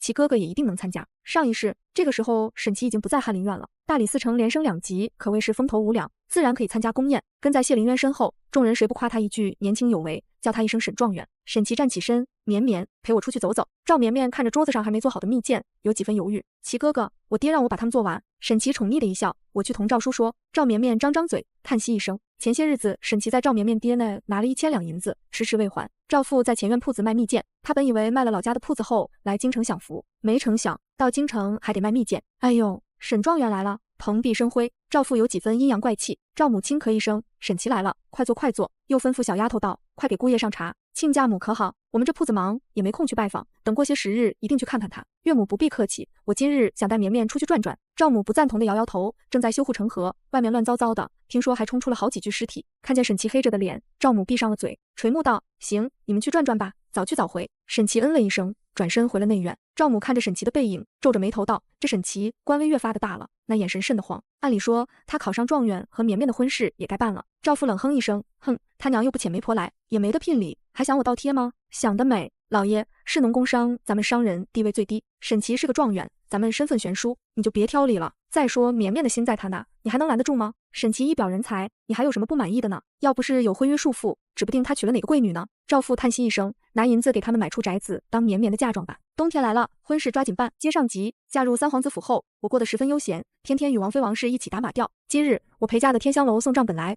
我便叫王氏与我一起看账本。顺便我翻了翻，沈琦还了60两银子，还欠1692两银子。王氏一眼便看出了账本内的问题，才买的火鸡有贪墨。我真心夸赞道：姐姐好厉害，上一世王氏就这般厉害，这般好。她喜欢我，还喜欢我的儿子沈良辰，甚至想力排众议收沈良辰为子，可惜死得太早了。太医说郁结于心。王氏笑着道：真的吗？你是第二个说我厉害的人，第一个是我娘，我娘出身于商户之家，我爹是我娘店里的伙计，无名无姓无亲无故的，后来做了上门女婿。有一日，我爹突然想起他是王家嫡子，是因为出门访友偶遇歹徒，头被撞伤，才导致的失忆。那日之后，他便要带着我们回去认亲，我娘就从妻变成了妾，从叱咤风云的女掌柜变成了伏低做小的妾室。在王家不过短短几年，我娘就死了。那时候我才知道，人真的能郁郁而终。还打马吊吗？我不会安慰人，只会打马吊，不知道行不行？我拿着马吊问。而和皇帝下棋的秦楼半天下不去一子。皇帝追问之下，秦楼无奈苦恼道：微臣在翰林院待不下去了，沈状元整日追着微臣借钱，圣上也知道微臣的家规，家里给钱都是有定数的，臣又爱买孤本字帖，哎，捉襟见肘啊，这是嫌弃朕给的俸禄不够花。皇帝脸色微变，就听秦楼又道：这沈状元在天香楼吃霸王餐，欠了1700多两银子。天香楼陛下知道吧？那是柳夫人的产业，张大人也在那改善伙食。张大人是个热心肠，听说沈修边欠了银子，就帮着三皇子侧妃收债。皇帝伸手打断：等等，你慢点说，这跟老三又有什么关系？秦楼叹息一声：三皇子娶了柳尚书的嫡女，柳夫人把天香楼给柳家嫡女做嫁妆了。皇帝点点头：沈状元欠他儿媳妇钱，欠他儿子钱，四舍五入就是欠他的钱，他现在还多少了？还了60两。昨日沈状元还跟臣借钱买炭火，按理说臣应该借，可微臣小心眼啊。沈状元曾经摔坏了微臣的汉白玉棋盘，还说赔付微臣一副白玉棋盘，现在还不曾赔给微臣。哎，一向清高的秦楼，难得一见视财如命的样子。皇帝心情不错，你呀也有财迷的时候，难得难得。微臣听闻皇后为京中百姓捐了10万两银子，柳侧妃也捐了3万两，微臣也想捐些银子，无奈囊中羞涩，这不着急吗？秦楼满脸真诚。皇帝摇摇头：你呀，去大理寺历练历练吧，再看书整理书就成书呆子了。而在我的明月居外，康世子求见我。康世子曾是李岳微的未婚夫，可他无意中就下了一名女子，有了继父之亲，便打算抬进府做贵妾。李岳微眼里容不得沙子，便与他退亲了。而后兵部侍郎嫡女李岳微突发恶疾暴毙，只有我知道，那夜一人一马奔向边关，从此京城再无李岳微，只有边关小将李长歌。我和王氏一同出来时，便见康世子壶里拉茶，坐在正院会客厅里，旁边还坐着一位红衣女子。这就是康世子的贵妾陈小姐吗？王莹，你怎的来了？我与王氏异口同声道。王英起身，长睫沾泪，长姐，临近年关，母亲想念长姐，便让莹莹来看看长姐。长姐可想我？屋里知道内幕的心腹丫鬟，表情跟吃屎了一样。王氏站着不动，丝毫没有见到亲人的动容。王英满脸尴尬，又盈盈屈膝行礼。王氏嫡女王莹参见柳侧妃。我没喊起，阴阳怪气道：康世子怎么又怜香惜玉了？这个王小姐还是贵妾吗？康世子面露苦涩，今日修缮河堤，偶遇王小姐呼救。我笑道：要不你推了这个差事吧，修一段河都就2个人了，再修下去，你们侯府后院就装不下了。康世子面色微红，起身抱拳道：康某告辞。王莹突然抓住他腰间的剑穗，凄凄哀哀道：康世子。康世子轻轻抚平剑穗，王小姐自重。王莹眉目一跳，你抱我的时候怎么不让我自重？我那是救你，不是抱你。康世子红着眼，我不管，反正我清清白白的身子被你碰了。王莹眼露狡黠，王莹的样子让王氏臊得通红，厉声道：王莹，你不是有婚约吗？不要丢了王家的脸面。姐姐有所不知，知州的公子骑马摔死了，妹妹如今没有婚事了，如今又与康世子有了肌肤之亲。王莹捂脸哭泣，我算是看明白了，王英这是想当着王氏这个三皇子妃的面把婚事敲定。想起这王家的作为，我出声道：柳瑞家的把王莹送回王家，就说本侧妃不想见陌生人。王英不想走，她坐了2天1夜的马车，精心布局，精确踩点，却让我3言2语打乱了。我问道：康世子，你说他们都相中你什么了？相中你不刮胡子，相中你方死了前未婚妻。康世子苦涩一笑，相中我家爵位，相中我摇摆不定，不能坚守心中所想，相中我是个烂好人。这可真是孩子没了，他来奶了。岳微走了，他晚上悔悟了。王氏垂目问王莹：你的人等在哪？让他们把你带回去，不要来京城了。从今往后，我同王家没有任何瓜葛了。如果你们再闹，我娘的钱我会1分不剩的都要回来。王英气得要死，什么银子？那都是王家的，跟你有什么关系？我点头道：都是他母亲的银子，不管多少都给我吐出来。我们就是用来修缮护城河，也不便宜你们一分。王氏闻因之雅意，便道：把本宫母亲的银子还回来，本宫这就进宫把他们捐了。随风把记录的册子拿来，咱们进宫面圣去。王莹被送回王家，王氏看着浑浊的天，原来我认为很难的事，竟然这般简单。第一场雪，沈家人从猫胡同搬了出去。茉莉走到小寡妇门前，仰起了头，呸了一口。小寡妇倚着门，哟，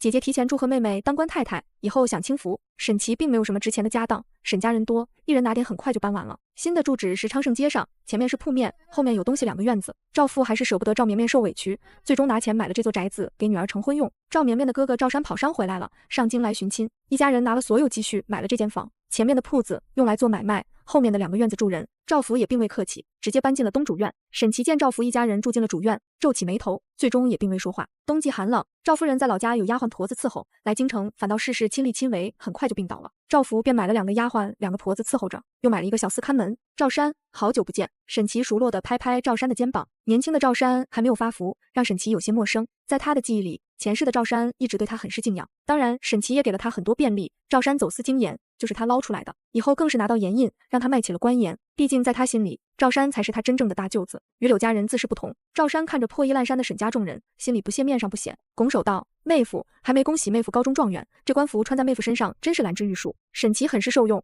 你我舅兄2人不必如此客气，今日乔迁之喜，理应聚一聚。晚上我做东来东院，咱们畅谈一番。好，一定，等我当值回来，咱们不醉无归。沈琦拱手道：赵山来了，机会还是有的。沈琦想起明年年末鞑子聚兵边疆，一时间粮食价格疯涨，他们可以囤积粮食，东山再起。沈琦想买些韭菜带回去，一摸兜，身无分文，冷了脸，径直走到秦楼的屋子，看见柳泽恩坐在秦楼的位置上。你怎么坐在这？秦楼呢？柳泽恩抬头道：秦楼去大理寺了。沈琦随口问了一句：秦楼去大理寺做什么？柳泽恩只觉莫名其妙，做大理寺丞啊？做什么？你可真有意思，难道是去大理寺做学士吗？沈琦脸色如墨，大理寺丞，秦楼，明明上一世大理寺丞是他的，你为何坐在这？柳泽恩有些无语，我翰林院学士，不坐这坐哪？莫名其妙。沈琦阴郁的目光盯得柳泽恩头皮发麻，请沈修边出去帮我把门关上。沈琦愤愤不平，他不想承认没有柳家，他似乎什么都不是。晚上的乔迁宴，宴请街坊四邻和沈琦一家老小，沈家众人吃到久违的肉菜，吃得满嘴流油，毫无规矩可言。沈琦在推杯换盏中恍如隔世，眼前是假山奇石，雕栏画栋，是朱雀大街的宅子，是沈府。口中的酒苦涩难耐，一杯接一杯，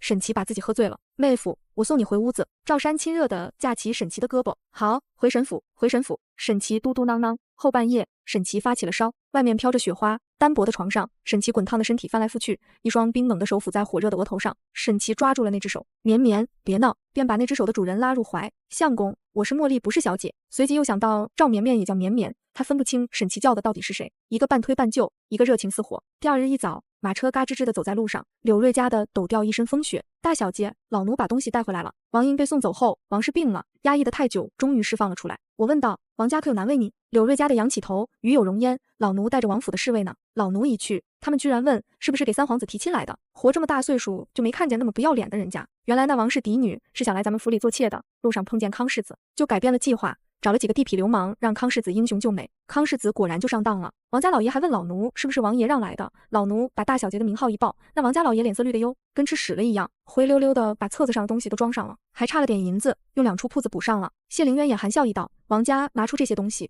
恐怕要伤筋动骨好一阵子了。求九查到一些有趣的，你要不要看看？看完谢灵渊给的密信后，我气得发抖。这王家真是生财有道啊！算上王氏的爹，王家共有4个失忆的适龄男子，分别都娶了商户的独女。等商女生完孩子之后，就突然想起了自己的身份，带着商女和孩子回王家认亲。回到王家后，无一例外的家中早有正妻，商女放不下自己的孩子，只能委曲求全，不出几年便死了。真是这般赶巧了，都红颜薄命。谢灵渊道：几个商女的孩子，只有王氏还活着，他爹对他娘和他还算有一份真心，真是谢谢他的一份真心了。我咬牙切齿道。谢灵渊揉揉我的脸，绵绵为这种人家气坏身子不值当，想做什么尽管去做，表哥给你兜底。有了谢灵渊这话，我想了想，抬着一个硕大的箱子进宫求见皇帝。坐吧，今日怎么想起来进宫了？可是想你姑姑了。雪天路滑，出门要仔细一些。皇上的目光落到我的肚子上，多少有点着急，寻思着一个不行，3、4、5、6都不行，这老三不会真有毛病吧？儿媳是来送银子的。我指着大箱子道，接着声情并茂地说了一遍这箱钱财的来历。父皇，这就是王妃让儿媳送过来的，是王家归还的。可是儿媳发现有几样是赝品，这个景泰蓝壶，这个珍珠头面，林林总总我掏出了10来件，这些本是王妃大意捐赠出来修缮护城河的，没想到王家这般胆大，敢偷梁换柱。皇帝听出来了我的意思，道：说说你想怎么办吧？王家在当地毕竟是大族，总不能因为几个商女把他们几百口拉去菜市场砍头吧？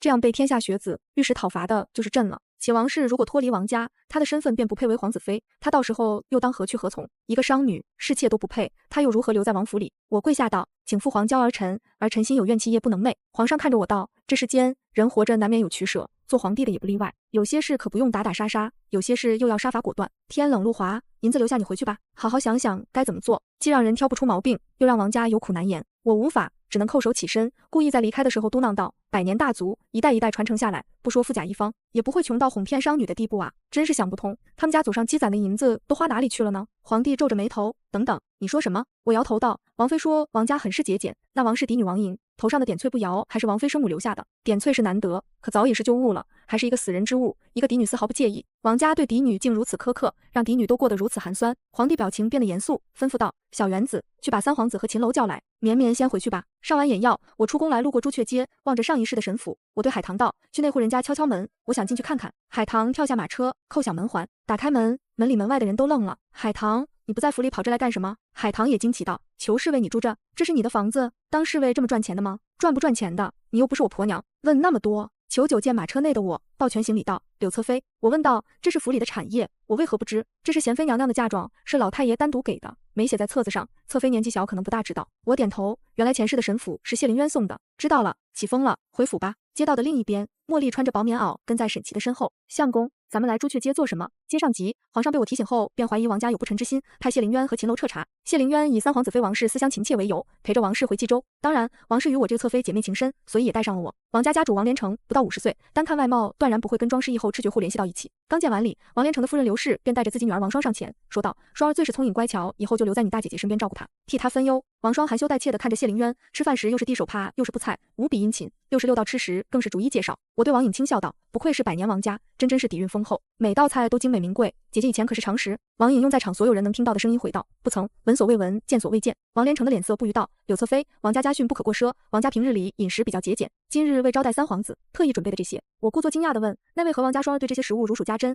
还是之前你们背着姐姐食用过？这节俭的家风只对姐姐一人？王双求助地看向刘氏，刘氏笑道：柳侧妃是颖她从小被养的脾胃虚弱，大夫说不可食得过于油腻，我们只能精养着，并未给她食用这些荤腥之物。这些吃食我们也是食用的。我们王家虽不如你们柳家，可在冀州也是数一数二的。我挑眉问道：是本侧妃误会喽？那你们王家为何贪没姐姐母亲的家产呢？什么贪没？柳侧妃实在是误会了，是我放不下翠娘，睹物思人，本想着等我100年之后再把她的物件留给颖，没想到让这孩子误会了。王连成一拱手，请颖谅解爹爹，你母亲伴我多年，救我于危难之中，爹爹实在放不下她。王颖气得手指发抖，脸上的血色褪尽。王双儿突然娇滴滴的道：三皇子，双儿给你盛碗汤。谢灵渊并未拒绝，王连成嘴角带笑，双儿能得三皇子喜欢，随身伺候在侧，是我们王家的福气。谢灵渊点点头，王双轻蔑的看了一眼王氏，又挑衅的看了一眼我。另一边，翰林院门口，赵全叫住沈琦、沈修边，你的折子掉了。沈琦道过谢后，两人不免寒暄几句。赵全上下打量着沈琦，沈琦身穿冬季官袍，脚下的长靴上都是黑色雪泥，面容白皙俊朗，五官立体分明，明明穿着穷酸，却有种高高在上的气势。赵全不由得感叹，果然是好样貌。沈修边，家中可有娶妻？沈琦想到了东院的赵绵绵，想到了皇子府里的柳绵绵，摇摇头，露出一个恰到好处的苦笑。成家立业，沈某还没有立业，如何敢成家耽误家人？听到这个答案，赵全脸上露出一个笑容，亲热地拍拍沈琦。沈兄相貌出众，就是上公主也绰绰有余，只可惜当今圣上没有皇女。沈琦脸色沉了沉，他可不愿意娶公主，驸马有权无实，不可参政。沈琦只想重回上一世的高度，一人之下，万人之上。赵大人说笑了，好男儿志在四方，怎可把前程寄托在妇人身上？寻得明主才是大道。赵全呵呵一笑，凑近沈琦低声问道：沈状元，觉得谁才是明主？沈琦重生归来，哪里不知道赵全乃大皇子一党，自然知道赵全问这话的用意。雪越发的大，沈琦没有马车，独行在路上。上一世的此时，他已经住进朱雀街的院子，去大理寺当值，来回都有楠木马车接送。马车内部空间极大，里面放着一个炭盆子和楠木茶桌。在这种暴雪天里，他可以一边喝茶一边烤火，有的时候还会在银丝炭火炉上烤几颗香喷喷的板栗和橘子。脚步不自觉地走到了朱雀街，曾经沈府的大门上挂着2个朱红色的灯笼，门前的石狮子龇牙咧嘴。沈琦一脚踹在石狮子上，连你也笑话本老爷。谢凌渊，这一世没有我沈琦，看你能不能登上皇位。你这个短命鬼！柳绵绵，好好的首府夫人你不当，当一个短命鬼的妾，我会让你后悔。明明他已经给了柳绵绵暗示，茉莉都已经被感动了，为何柳绵绵不像上一世一般贴过来？他明明已经让步了，为了他都愿意让赵绵绵做贵妾，他还有什么不满意的呢？冀州的王家别院里，王双被绑在椅子上，惊恐万分。裘九拿着刀站在一边。秦楼看看谢凌渊道：三皇子，你要这么下棋，可就要输了。王氏噼里啪啦的打着算盘，按照你说的，王家一年支出是3200两，每年庄子和酒楼和良田的收入应该是18900两，刨去天灾减产，每年应该还有近16000两，还有我娘带过来的庄子铺子，每年应该有上千两的收益，这10多年应该有18万5两的收益。王双震惊的睁开眼睛，这么多银子，我不知道啊，我没见过。王双怕谢凌渊不信，又道：王爷，刘氏每个月才给我2两银子，王莹身为嫡女，有5两银子，我真的不知道有那么多银子，家里的银子都已经赔给王颖。王双看着裘九手里的刀，立马改口道：不是王颖，是王妃，王妃家里的银子已经赔给王妃了，真的没有银子了。我忍不住笑道：我信，毕竟没人会把素纱穿在身上。什么素纱？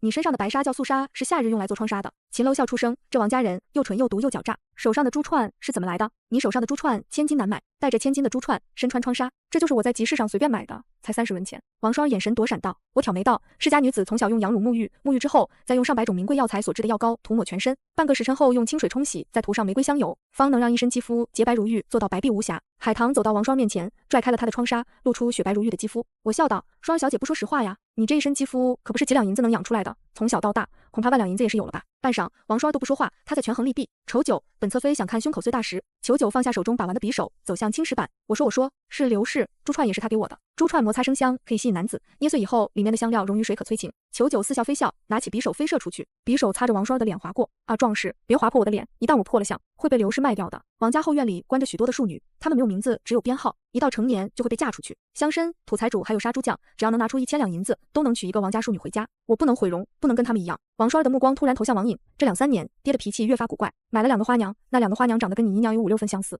去年有一个花娘生了一个女孩，让刘氏溺死了，爹给那个溺死的女儿起名王颖。王氏回望王双，捂住嘴跑了出去。王氏在外面站了一会儿，口中像吃了一块猪油，咽不下吐不出，那样龌龊的人还要装出一副深情的样子，让他止不住的恶心。他身上居然还流淌着他的血。片刻之后，王氏一言不发的回到屋子里。王双一瞬不瞬的盯着王氏：你有身孕了？怎么可能？刘氏明明给你下药了，刘氏不可能放过你，他那么讨厌你，怎么可能放过你？裘九对着谢凌渊挑挑眉，喜当爹，姐姐太好了，咱们王府终于迎来嫡子了。我握住王氏的手，使劲握了下，眨眨眼睛，不可能，不可能，他怎么能有孕？同样在泥潭里，凭什么他有姨娘疼，他还能当上王妃？他还有了身孕，凭什么？我生的比他美，比他年轻，只能被送给老男人。王连成让你陪的老男人是谁？多大年纪，长什么样子？王双悠悠开口，那个男人是王家背后的人，自称不老神仙。王连成叫他襄王，听说是当今圣上的16叔。他有一个院子叫天宫，里面有许多妙龄少女，统称为仙子。仙子分为3等，1等的仙子只负责月华池上起舞，2等的仙子可以负责老神仙的日常起居，3等的仙子是他用来招待往来官员的。襄王曾经在夺嫡之路上帮过当今圣上，虽然排名16，是皇帝的16叔，也就比皇帝大5岁。谢凌渊的震惊程度不亚于别人告诉他裘九是女子。襄王的院子在哪？在冀州山上的温泉庄子里。我感觉自己上一世白活了。有哪些官员去过襄王的院子？你仔细回想，都有谁？谢凌渊拿出纸笔，我也不认识，我是2等仙子，并不服侍官员，只知道有一个齐大人叫什么齐鲁的，自称齐仙人，还有一个叫风仙人的，叫什么林什么风的。两广总督齐鲁，冀州知府林俊峰。好啊，好得很。谢凌渊扔下手中的笔，来人，快马加鞭把信送回京城，你明日带我去天宫。谢灵渊一指王双，王双摇头，我找不到，每次都是蒙着眼被送进去的。王爷，我有一个法子，明日我跟襄王的人说，我爹新找到一个美貌女子，让柳侧妃跟着我过去，然后等着王爷的人来救。我勾起唇角，淡淡嘲讽道：本侧妃要是有那能耐，到军中当斥候不好吗？让柳家嫡女在天宫给襄王献舞，你可真敢想！在京城死去的襄王妃都不敢如此设计我，襄王的嫡孙女在京中见了我，都得屈膝行礼。襄王敢看我跳舞，我祖母能把他媳妇骨头渣子挖出来给他跳舞。谢灵渊眼神冰冷地盯了王双一眼，对我伸出手道：绵绵夜深路重，该回去休息了，这里交给秦大人就好。卧房内，我卸下钗环，发现谢灵渊手里还拿着一本书，饶有兴致地看着。表哥，你怎么还不回去睡觉？忘了，秦大人在你屋里。谢灵渊故作镇定地嗯了一声，我房间里没有他，要不我去王姐姐房间睡吧。我睡床上，谢灵渊黑眸中露出星星点点的笑意，又不是没睡过，你怕我抢你被子，还是你怕自己尿床？我白了他一眼，小时候的事，天天拿出来说。我去跟王姐姐睡，王氏生着病呢，你忍心打扰她？谢灵渊眼眸中金光一闪而过，再说这个时辰王氏已经睡熟了，你还要吵她起来，你睡觉又不老实。我想了一想，打个哈欠，那睡觉吧。京城中的雪停了，沈大人的策论被圣上频频夸赞，果然是英雄出少年，前程似锦啊。赵大人谬赞了。赵全笑道，不知沈大人对如今的职位可满意？大皇子可没少在圣上面前为沈大人说好话，当然不满意。上一世，此时此刻，沈琦已经是大理寺丞了。大理寺丞的官职在京城并不起眼，却有实实在在的权利，到哪里都有人拱手行礼，敬一声沈大人。沈琦拱手道：多谢赵大人为下官费心费力，多谢大殿下在圣上面前为学生美言。赵全拍拍沈琦肩膀，沈郎中好好替殿下做事，工部是6部之一，也是重中之重，大皇子很看好你。沈琦牵起嘴角，谢赵大人和大殿下栽培，只是沈某对于工部之事并不擅长，听说户部还有一个空缺，这个职位。赵大人心里不屑，面上亲热地搂上沈琦的肩膀。沈兄户部员外郎乃是6品，工部郎中是从5品，不会就慢慢学吗？在大殿下身边有的是机会。沈琦垂目，拱手称是，不知下官何时能见一见殿下？下官对大殿下雄韬伟略倾慕已久，想拜见大殿下。赵大人面露不愉，低声道：年关将近，大殿下很是繁忙，你也知道三殿下陪王妃回家省亲了，圣上闲暇之余难免空虚，大殿下得在圣上身边尽尽孝，哪里有时间见你？是。沈琦点头，又道：近日下官不曾看见秦楼。秦楼好似告嫁回秦家老家了。沈大人跟秦楼关系貌似不错，要是沈大人能把秦楼引荐给大殿下，相信大殿下一定高兴。赵大人亲热道：前世同秦楼的关系是不错，可今生不知为何，沈琦感觉秦楼变得陌生了许多，毕竟是几十年的好友，沈琦还是有自信能重新笼络好秦楼的。沈某同秦楼关系尚可，可以一试。秦楼身为秦家嫡子，同沈某是一样的，立嫡立长方是正途。赵大人心里鄙视，秦楼跟你一样，可真敢说？赵大人面上不显，亲热道：走，沈状元，咱们喝一杯去。赵大人，请。沈琦拱手，沈大人在京中可有常识的酒楼？赵大人想得很简单，请一个小小的沈琦吃饭，还不值得他破费去大酒楼。天香楼吧？沈琦不假思索脱口而出。赵大人眉毛和眼睛拧到了一起，表情好像吃屎了。沈琦并没注意到赵大人的不悦，他现在急切的想让柳家人知道，没有他们，他依旧会平步青云，进不去刘府，去天香楼也是一样的。天香楼里，掌柜的忙疯了，临近年关，达官贵人应酬多，天香楼几乎天天爆满。哎呦，张大人今个怎么得空？张大人楼上请，还是老三样？张栋点点头，一会儿工部的韩大人和户部的魏大人过来。小的知道。张大人请上楼。哎呦，赵大人，里面请。直到小二看见了沈琦，瞬间变了脸色，大声道：掌柜的，沈状元来还钱了。掌柜的冷了脸，拱手道：沈状元稀客呀，可是来还银子的，还差1483两，抹个零头，1480两。赵大人脸黑如锅底，只当没听见，拱手道：沈状元，赵某今日还有事，改日再聚，便头也不回的走了。掌柜的这才看清沈琦身上的官服，恭喜沈状元高升，这是您的欠条。大厅众人议论开，这沈大人还赊账吃饭，你不知道吗？沈大人在翰林院当值，翰林院的张大人每月都把沈状元的俸禄扣下还给天香楼，真不知道啊。沈状元没钱还吃霸王餐，你为何还在天香楼？沈琦板着脸，不自觉地带着上位者的口吻。是了，这一世柳绵绵没有他，恐怕根本不会发现天香楼掌柜的伙同账房做假账之事。心下鄙夷，柳绵绵还是那个只知风月的草包，这兴师问罪的语气让掌柜的冷了脸。沈大人这话问的有意思，我是天香楼的掌柜，不在天香楼能在哪？你和账房做过什么？心里清楚，不想我告知你家主子你们做过什么。沈琦伸手一推，威胁道：这账单你知道怎么做吧？掌柜的怪异感油然而生，在买冬菜之时，他同账房的确做了假账，因为厨子的媳妇生病，每月要用药吊着，他们铤而走险做了假账，却不想被侧妃发现。侧妃心善，不但没惩罚他们，还拨了银子请了太医。如今厨子媳妇病好的七七八八，孩子也上了学堂，厨子感恩戴德，每天国产都抡出了火星子，也从不叫苦叫累。假账之事，他们再不提起。为何沈琦会知道，还用如此肯定的口吻？沈大人，我不知道你说什么。我和账房先生清清白白为东家尽职尽责，不知道沈状元说什么，请沈大人还钱。沈琦皱着眉，你真是不见棺材不落泪，等着。说完，他便转身快步离开。这时从楼上下来一人，道：掌柜的，沈大人的账我帮他还了，你把账单给我。接上集。从天香楼出来，沈琦越想越气，如今一个小小的掌柜都敢对他冷嘲热讽了。上一世我视他为天，这一世他居然要跪地朝拜我。不，我我绝对不能让谢灵渊当太子当皇帝。随后他又否定了自己的首辅之路，恐怕只有谢灵渊这个短命又无后的当皇帝才能达成。大皇子谢灵溪，哪怕后来逼宫失败，被贬为庶人，被幽禁，活的也比当皇帝的谢灵渊久。何况他还有这么多嫡子庶子。要是谢灵溪继位，上一世的小皇帝恐怕在无缘皇位，对他马首是瞻的小皇帝沈琦还是很满意的。想到这，沈琦面露凶光。沈昭刚在胡同里跟其他孩子疯玩，肚子饿了，眯着眼睛使劲往家跑，一个不留神撞到了沈琦腿上。沈琦没看清来人，冷了脸，刚要抬起脚，就见沈昭扬起脸：“三叔，你今个咋回来的这么早？可是带好吃的回来了？三叔，你身上有菜香味。”沈昭吸着鼻子在沈琦身上嗅来嗅去，冰糖肘子、八宝鸡、香酥鸭。三叔，你去天香楼吃饭了，咋不带我去？沈琦冷了脸，沈昭疯疯癫癫的成什么样子？沈琦皱起眉，他记得上一世沈昭是二甲出身，学问很好。沈昭，明日你就去学堂读书，不许再疯玩了。三叔，你要给我交束修银子吗？娘说京城的束修很贵的。娘，奶，你们快出来，小叔说要送我去读书。沈昭放开沈琦，一溜烟跑进西院。赵绵绵正在西院帮着沈老太太续棉花缝被子。沈老太太他们进京没拿行李，以为来享福当老夫人的，哪曾想冬日里冻成了孙子。没法子，到典当行买了几床破被子褥子，今日拆了重新续在一起。听见沈昭的声音，沈老太太迎了出去，跑慢点，祖宗啊！再摔倒磕破衣服，可就这一身能见人的衣服啊！赵绵绵看着手里沈老太太硬塞给她的针，眉头蹙起，厉声道：“茉莉，你过来缝。”我不会，相公回来了，我要伺候相公洗漱用膳了。茉莉站起身，赵绵绵扔下手里的针，不许你叫齐哥哥相公，你信不信我让齐哥哥卖了你？好好的尚书府大丫头不当，追着男人跑自甘堕落，下贱！茉莉停下脚步，我是贵妾，以后相公还会给我请封告命。赵绵绵气红了眼，你不要脸，我还没进门你就想当贵妾了，难怪柳侧妃不要你了。茉莉回过头，嘴角上扬，摸着自己的肚子，我当贵妾，相公答应我的，不用通知你，一个小门小户的商女，你也配？赵绵绵才注意到茉莉梳着妇人头，她气得一跺脚跑了出去，撞上了进门的沈琦。沈琦紧了紧手臂，怎么毛毛躁躁的，撞疼了吗？看见沈琦的脸，让赵绵绵质问的话通通忘记了。齐哥哥，你到底什么时候娶我？茉莉看见两人，摸着小腹转身进了里屋。沈琦手上用力，把赵绵绵搂进怀里。绵绵，明年开春咱们就成亲，我一定给你10里红妆，红艳为聘。齐哥哥，我信你，也只有我的齐哥哥可以从翰林院编修一跃到工部郎中，齐哥哥最厉害了。赵绵绵抬起头，满眼崇拜。沈琦低下头，四目相对。近日茉莉突然就不让他碰了，沈琦重回血气方刚的年纪，根本就耐不住。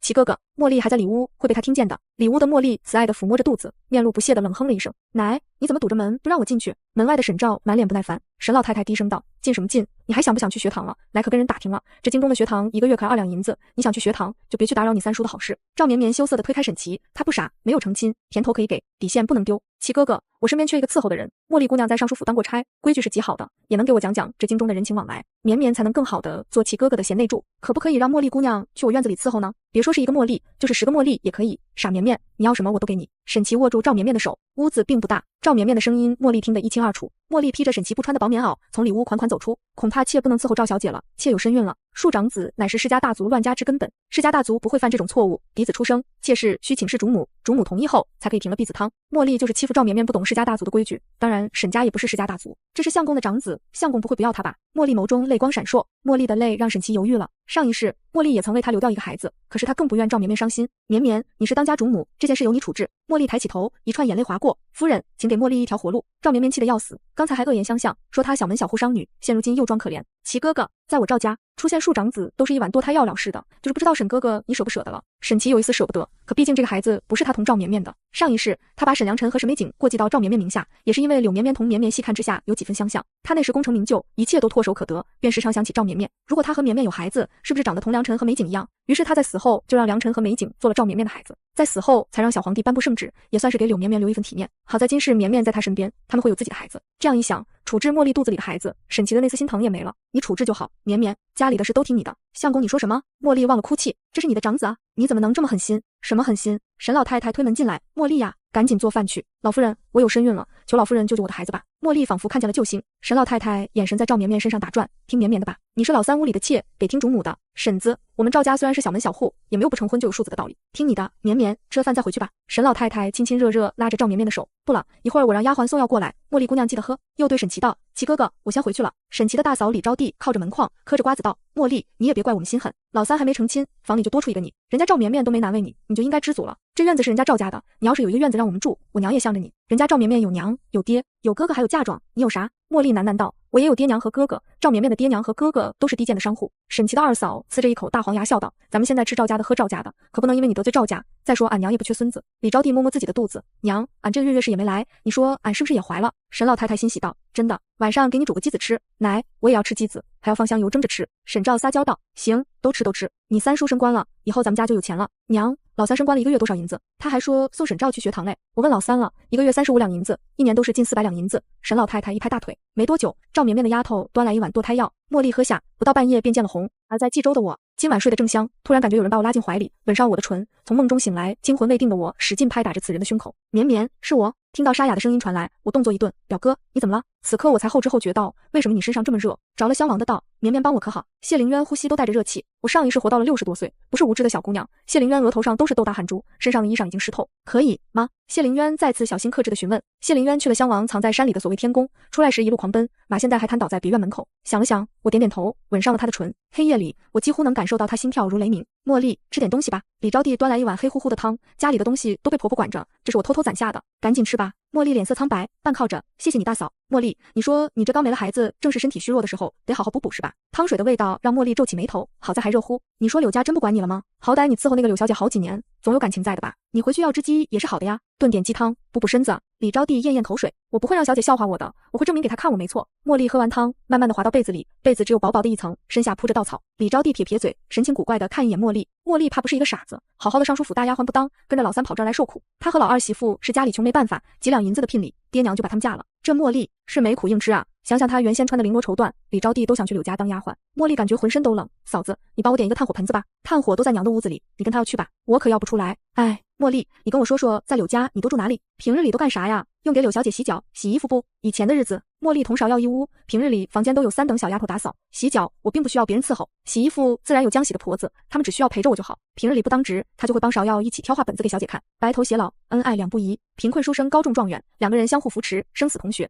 以前的日子再好，没有沈相公也是不好的。如今的日子再苦，到老了回想起来也是甜的。茉莉喃喃道：啊。李招娣发现她跟茉莉尿不到一个壶里去，她就想吃鸡汤。那个，你都小产了，你娘家人不来看看你呀？茉莉摇摇头，我爹娘又不知道，嫂子受累替你跑一趟，你这回遭了大罪了。如花似玉的姑娘都变啥样了？你爹娘不得来看看啊？嫂子给你跑这一趟。茉莉摇摇头，她不想让爹娘看到她如今的样子，她只想过身穿诰命服出现在他们面前，让他们后悔。鸡汤你想喝不？李招娣又问。茉莉轻轻点着头，原先觉得太油腻，如今倒是想喝了。府里做鸡汤不单单放老母鸡，还要放人参、当归、枸杞和火腿，小火慢炖，再撇去上面的油，用纱布过滤出来就是鸡汤。让茉莉说的。李招娣险些流口水，我的娘嘞，放这么多东西，那鸡得多香啊！不吃鸡，只喝汤。李招娣一拍大腿，哎呦，我这就去你娘家，你喝汤，我吃鸡。李招娣按照茉莉说的，来到尚书府角门。哎，大娘，那个茉莉的大哥柳大勇在这不？守门的婆子跺着脚，你谁呀？柳大勇家的亲戚。李招娣缩着脖子，守门的婆子看李招娣穿得破破烂烂，感觉像打秋风的。柳大勇他爹娘都是家生子，哪有啥亲戚啊？茉莉让我过来的，来找柳大勇。李招娣掏出兜里的一把瓜子递了过去，婆子没接，无功不受禄。柳大勇跟着小姐陪嫁到王府了，给小姐赶马车去了，你去王府找去吧。李招娣听说柳大勇不在这，又问，那茉莉爹娘在这不？你点俺叫一下呗，我上哪给你叫去呀？茉莉爹娘在庄子上呢，城郊的庄子上，你有能耐自己找去，赶紧走，天太冷。李招娣一路小跑，又到了王府。王府大门口两侧各站着12名身挎宝刀的侍卫。李招娣在门口转了2圈，不敢上前询问，只能心不甘情不愿地回到了赵家西院。娘，今天能吃鸡汤不？沈照双眼冒光，吃屁，看你像鸡汤，冻死我了。李招娣脱了鞋在地上烤火。娘，你不是说去小婶子娘家要钱买鸡做鸡汤啊？鸡汤呢？沈记也小声问道。哪有鸡汤？屁的鸡汤，午饭给我留了吗？赶紧给我端过来。沈记把给李招娣留的午饭端了过去。李招娣一看，清汤寡水，哎，对付吃吧，还不如在村里吃的好。娘这话你可别让奶听见，小心她又骂你。你娘我又不傻，你奶中午给茉莉送饭了吗？沈记点头，送了点稀粥，奶说不能吃得太干，会肚子疼。中午小叔回来了，给小沈抓了2包药。李招娣低声道，他算你哪门子的小婶子，可不许瞎叫，小心让赵绵绵听见不高兴。你小叔只当茉莉是暖床的丫头。天亮后我已经装睡很久了，谢凌渊一直不起床，我甚至都能感觉到他的呼吸喷洒在我的脸上。上一世到底是谁说谢凌渊不能人道的？2天了，他晚上不放过我也就算了，白天也不愿意放过我，我现在只想他赶快离开。王妃、王爷同柳侧妃2日没出来了。香雪咬着唇委屈道，我知道啊，那又怎样？王氏拿着算盘算着年关的账目。王妃，你这样不争不抢，人家会以为你好欺负的，以后王爷心里还能有你吗？王氏停下手中的活，从前心里也没有我，为何以后要有我？我是银子吗？他为何心里要有我？香雪委屈中带着一丝说不明的情绪，可是他娶了您，您是王妃呀。王氏微怒，香雪你忘了吗？当初没有王爷，你我和随风早就是黄土一捧了，如今有吃有喝，不好吗？为什么要渴求这些虚无缥缈的东西？原先是我不懂，以为王爷有隐疾，总要装装样子顾全下王爷的脸面，如今我看明白了，王爷是心里有人，心中有玫瑰，万花不入眼。这日子对于我来说岂不是轻松自在？香雪垂眸，可是王妃不觉得苦吗？王家接下来倒了，以后大皇子妃、二皇子妃又怎么看你呀？他们原本就瞧不上您。王氏学着海棠的样子，仰起头，我还瞧不上他们呢，用他们瞧得上？曹氏都是庶人了，还敢瞧不上我？可是王家没有王家了，王妃要怎么办？随风厉声道：王家同你我，同王妃何干？你忘记咱们以前过的什么日子了吗？香雪，你到底想做什么？香雪红着眼眶，怒吼道：随风，你忘记夫人临终前的嘱托了吗？他想让小姐好好活着，找到爱她的人，共度一生。皇家没有合离的王妃，这样对小姐不公平。王氏摇摇头，目光坚定。香雪，我已经找到这个人了，我从未想过能为娘报仇，如今大仇得报，咱们不是应该高兴吗？王家罪有应得，王家不倒，还会有更多的商女受骗，他们会像我娘一样尸骨无存。我琴棋书画、吟诗作对一样都不会，他从未嫌弃过我。他想让我做这个王妃，我就做王妃；不想让我做这个王妃，我就带着你俩去看看山川大河。听说柳家大爷年年带着夫人往外跑，到时候咱们买辆马车，也跟在后面长长见识。王氏的目光落到香雪身上，带着几分试探。你们两个如果想嫁人，就告诉我。我看柳瑞的儿子人就挺好的，很得绵绵信任，前途肯定不错的。随风羞涩道：我听王妃的，奴婢。香雪眼神中有一丝慌乱，奴婢还不想嫁人，只想留在王妃身边。王氏听见香雪的回答，垂下眸子叹息一声：我知道了，香雪你下去吧。恭喜恭喜，沈郎中！沈郎中状元出身，果然大才。沈郎中以后常来常往。沈琦拱手，脸上是春风得意。哪里，各位大人谬赞了，沈某受之有愧，还需要各位大人指点。沈郎中真是谦逊啊，被皇上钦点可以上朝听政，这是何等的殊荣啊！大圣朝5品以上官员才可以上朝听政，沈琦现在还只是从5品。沈琦垂目掩盖着眼底的得意，尽量表现得谦逊有礼。下官沈琦参见柳尚书。沈琦想让柳尚书看看，没有尚书府，他一样可以走得更远，可以得到皇上的赏识。柳尚书因为茉莉有些看不上沈琦，从前是自己眼睛瞎了，居然觉得沈琦学问不错，还想招他为婿。沈郎中有何事？沈琦有些急不可耐，他急切地想在柳尚书脸上看见后悔。柳大人可看了学生的策论？不知柳大人有何指教？沈琦对自己的学问有自信，上一世柳尚书就对他的学问赞不绝口。下官曾经想求。沈琦想告诉他，我曾经想娶你的女儿，想让柳尚书知道他同他失之交臂，他们柳府错失了他这个才华横溢、前途无量的女婿。柳尚书惜才，定会懊悔不已。没看，没有指教。柳尚书满脸不悦，沈大人天子门生，不可在本官面上自称学生，本官没有谋朝篡位的心，你别诬陷本官。柳尚书是老好人，很少对人，生活美满，夫妻和睦，子女都乖巧懂事，从不与人红脸。如今这严厉的语气，让附近官员一愣。哎呦，柳大人今天气性这么大呢？昨天被夫人扫地出门了。翰林院张栋打着哈哈，毕竟是多年好友，柳尚书和张栋这时候心有灵犀了，何必跟沈琦起争执？这沈琦如今可是大皇子身边的红人，打狗还要看主人。柳尚书顺着张栋递过来的台阶道：你好些时日没看见姑娘，想姑娘了？听说你两儿媳妇都有身孕了，恭喜恭喜啊！张栋拱手，两人直接聊了起来。沈琦在朝堂上向皇帝奏请封襄王之孙谢卓为王爵，上一世谢卓的儿子8岁登基，沈琦辅政，小皇帝十分听他的话，所以在沈琦死后颁布圣旨，让沈琦与赵绵绵合葬，过继我的儿女到赵绵绵名下。皇上问我父亲柳尚书，你怎么看？襄王之孙是不是王爵？我爹一点不关心，他就是单纯看不上沈琦，在天香楼吃饭不给钱，还忽悠我的贴身丫头茉莉给他做妾。我爹越想越气，冷着脸道：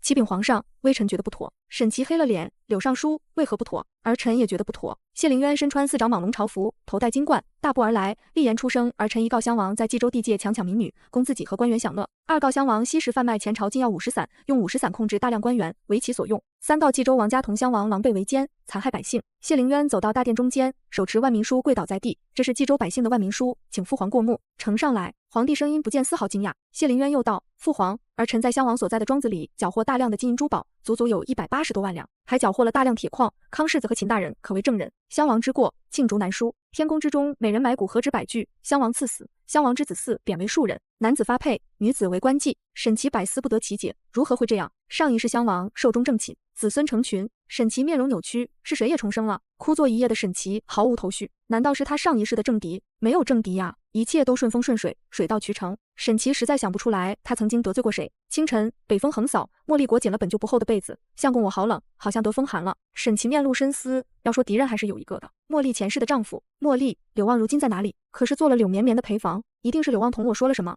沈琦如同拨开迷雾，难怪这一世我不嫁给他了，导致他的仕途路如此难走。毕竟上一世柳望死于他之手。柳管家的儿子柳望，他在柳家已经同大夫人身边的柳桃姐姐成婚了。相公为何问起他？相公认识柳望？认识，简直是太认识了，亲手给他送到阴曹地府的，能不认识吗？他可有求娶过你？沈琦阴恻恻地盯着茉莉问道。茉莉心下一惊，柳望对他有意思，时常送他一些小东西，可是他看不上泥腿子。茉莉不想让沈琦误会他水性杨花，便道：我同他不熟，没说过话，他怎么会求娶我呢？沈琦心下肯定，柳望果然如同他一般重生回来了。柳望死前曾说过，如果有下辈子，绝不娶茉莉为妻。沈琦越想越气，被一只臭虫算计了。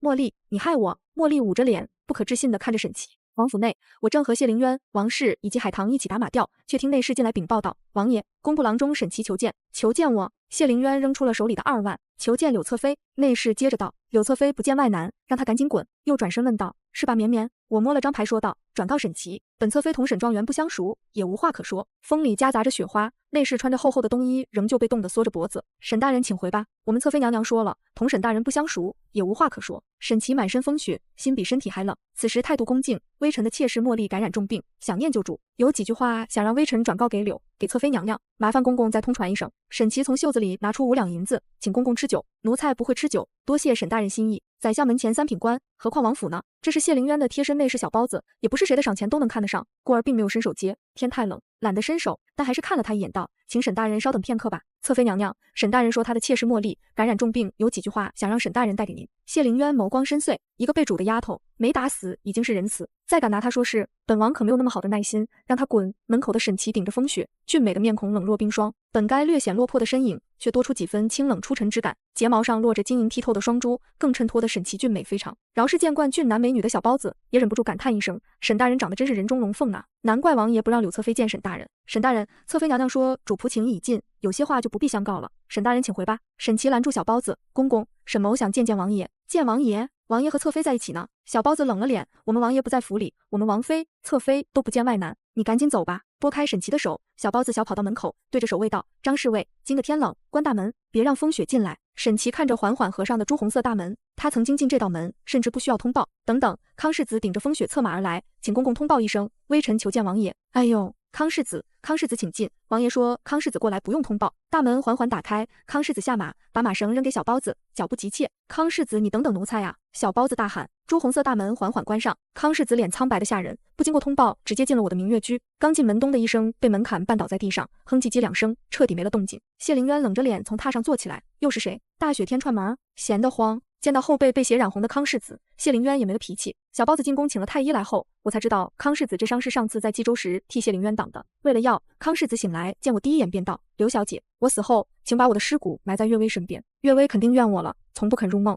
还好我马上就能当面同他道歉了。海棠有些看不上寻死觅活的康君无，当初就陈元是他，要那陈元为贵妾的也是他。李小姐走了，他又幡然悔悟了。康世子，那你也跟李小姐葬不到一块，你得同你的贵妾陈元葬一起。你可别难为我家小姐了，我家小姐不会挖坟，你死了康家不埋你，让我们小姐埋你，要不我们再给你哭一个呗。我点点头，康世子，谢谢你救了王爷，但是海棠说的对，康世子，你埋李家，你是康李氏啊还是李康氏啊？何必难为自己呢？砰！门被从外推开，紫荆还来不及通报，康夫人便提起裙摆冲了进去。你要气死我才甘心吗？我竟然不知道康家还出了你这么一个情种。康家的基业不要了吗？你的世子之位不要了吗？当初你怎么不寻死觅活的跟我闹，说不愿意那陈元呢？当初你但凡闹一闹，我也不会逼迫于你。如今陈元马上进门了，你又闹着要殉情。康夫人声声气血，儿啊，你可想过这京中世家林立，为何人家姑娘偏偏设计你？你爹院中的娇姨娘、便宜娘是怎么来的？你都忘记了吗？这老康家的毛病，左救一个，右救一个，有情又处处留情。岳微的娘说的对，你配不上人家姑娘。康君无浑身颤抖，缓缓闭上眼睛。第2日一早，赵府的大门口，相公，天冷路滑，这个手炉你拿着。茉莉把手炉放进沈琦的手中，沈琦冷着脸，现在越发确定是柳旺定是跟我和谢灵渊说了什么，以至于谢灵渊对他态度冰冷。茉莉身子还没好，拖着流血的身子起来伺候沈琦上早朝，看见沈琦冰冷的脸，他哆哆嗦嗦扬起笑脸道：相公，快上马车吧，莫要迟到。沈琦到了宫门口，却被侍卫拦了下来。工部郎中沈琦，沈大人，请回吧。沈大人的品级不用上朝听政。恰在此时，张栋的马车经过，侍卫热情道：张大人早。张栋撩开马车帘子，看了眼沈琦，道：早啊。哎呦，这不是沈郎中吗？沈郎中您听说了吗？今日午时，菜市场拍卖罪人襄王家眷奴仆，我看沈大人对襄王一家有情有义，可以把他们买回去，在家里供着。张栋咧嘴一笑，放下了帘子。沈琦咬着牙：车夫，去宝芝堂。赶车的车夫一愣：大人，这么早？宝芝堂还没开门。无事，在门口等一等。沈琦坐在马车上，只等到宝芝堂开门，出来时手里拿着一包药。到了下早朝的时辰，马车停到赵家铺子门口。齐哥哥，今日回来的这般早。赵绵绵看见马车，欢喜地迎了出去。齐哥哥，你手里拿的什么？赵绵绵伸手，沈琦躲过了他的手。是药，给茉莉补身子的。赵绵绵垂下眸子，吃味道。齐哥哥对茉莉真好。沈琦没注意到赵绵绵的不悦，仍旧说道：绵绵，给齐哥哥拿几颗蜜饯，这药苦，给茉莉压压苦味。赵绵绵不悦，却没有办法。沈琦带着蜜饯回了西院。次日一早，李招娣砰砰拍着茉莉的房门：茉莉，今天轮到你做早饭了，还当自己是刘府的大丫鬟，等着别人伺候呢，赶紧起来做早饭了。见没人回应，李招娣不耐烦地撞开门：要我说，还是妹妹好福气啊，这老三就是心疼人。李招娣拿起桌子上的蜜饯放进嘴里：起来，还睡呀？我跟你说话，听不见吗？茉莉蜷缩着身子，被子蒙着头，一会老三下朝回来了要吃饭的，懒死你得了。这时候沈家人都选择性的忘记茉莉刚留了孩子，还没出小月子。唰，单薄的被子被掀开，啊，俺的娘啊，俺的老天爷呀，快来人啊！茉莉浑身青紫，身体已经僵硬，身下的稻草上都是血，手上还握着半颗舍不得吃完的蜜饯。李招娣叫出杀猪声，吐掉嘴里的蜜饯，食指放到嘴里，抠着嗓子眼。茉莉本就是奴籍，小产后血崩而亡，草席一果从赵家大门被送了出去，15两银子被沈老太太配了冥婚。男方是精神有问题的老光棍，叫胡高明。沈老太太烧着手中的纸钱，茉莉，大娘也算完成你的心愿了，你不想当诰命夫人吗？嫁给高明也算个夫人了，死后就别缠着我家老三，安安心心当你的诰命夫人吧。茉莉的死没有惊起一点水花，最大的贡献就是15两银子，沈老太太买了3斤五花肉，1只鸡。沈照喝了她心心念念的鸡汤，吃饱喝足，李招娣偷偷出门，在门口碰见了自己的妯娌钱果。老二家的，你干啥去啊？钱果抱紧手里的包裹，吃得太撑，出去溜达溜达。大嫂，你呢？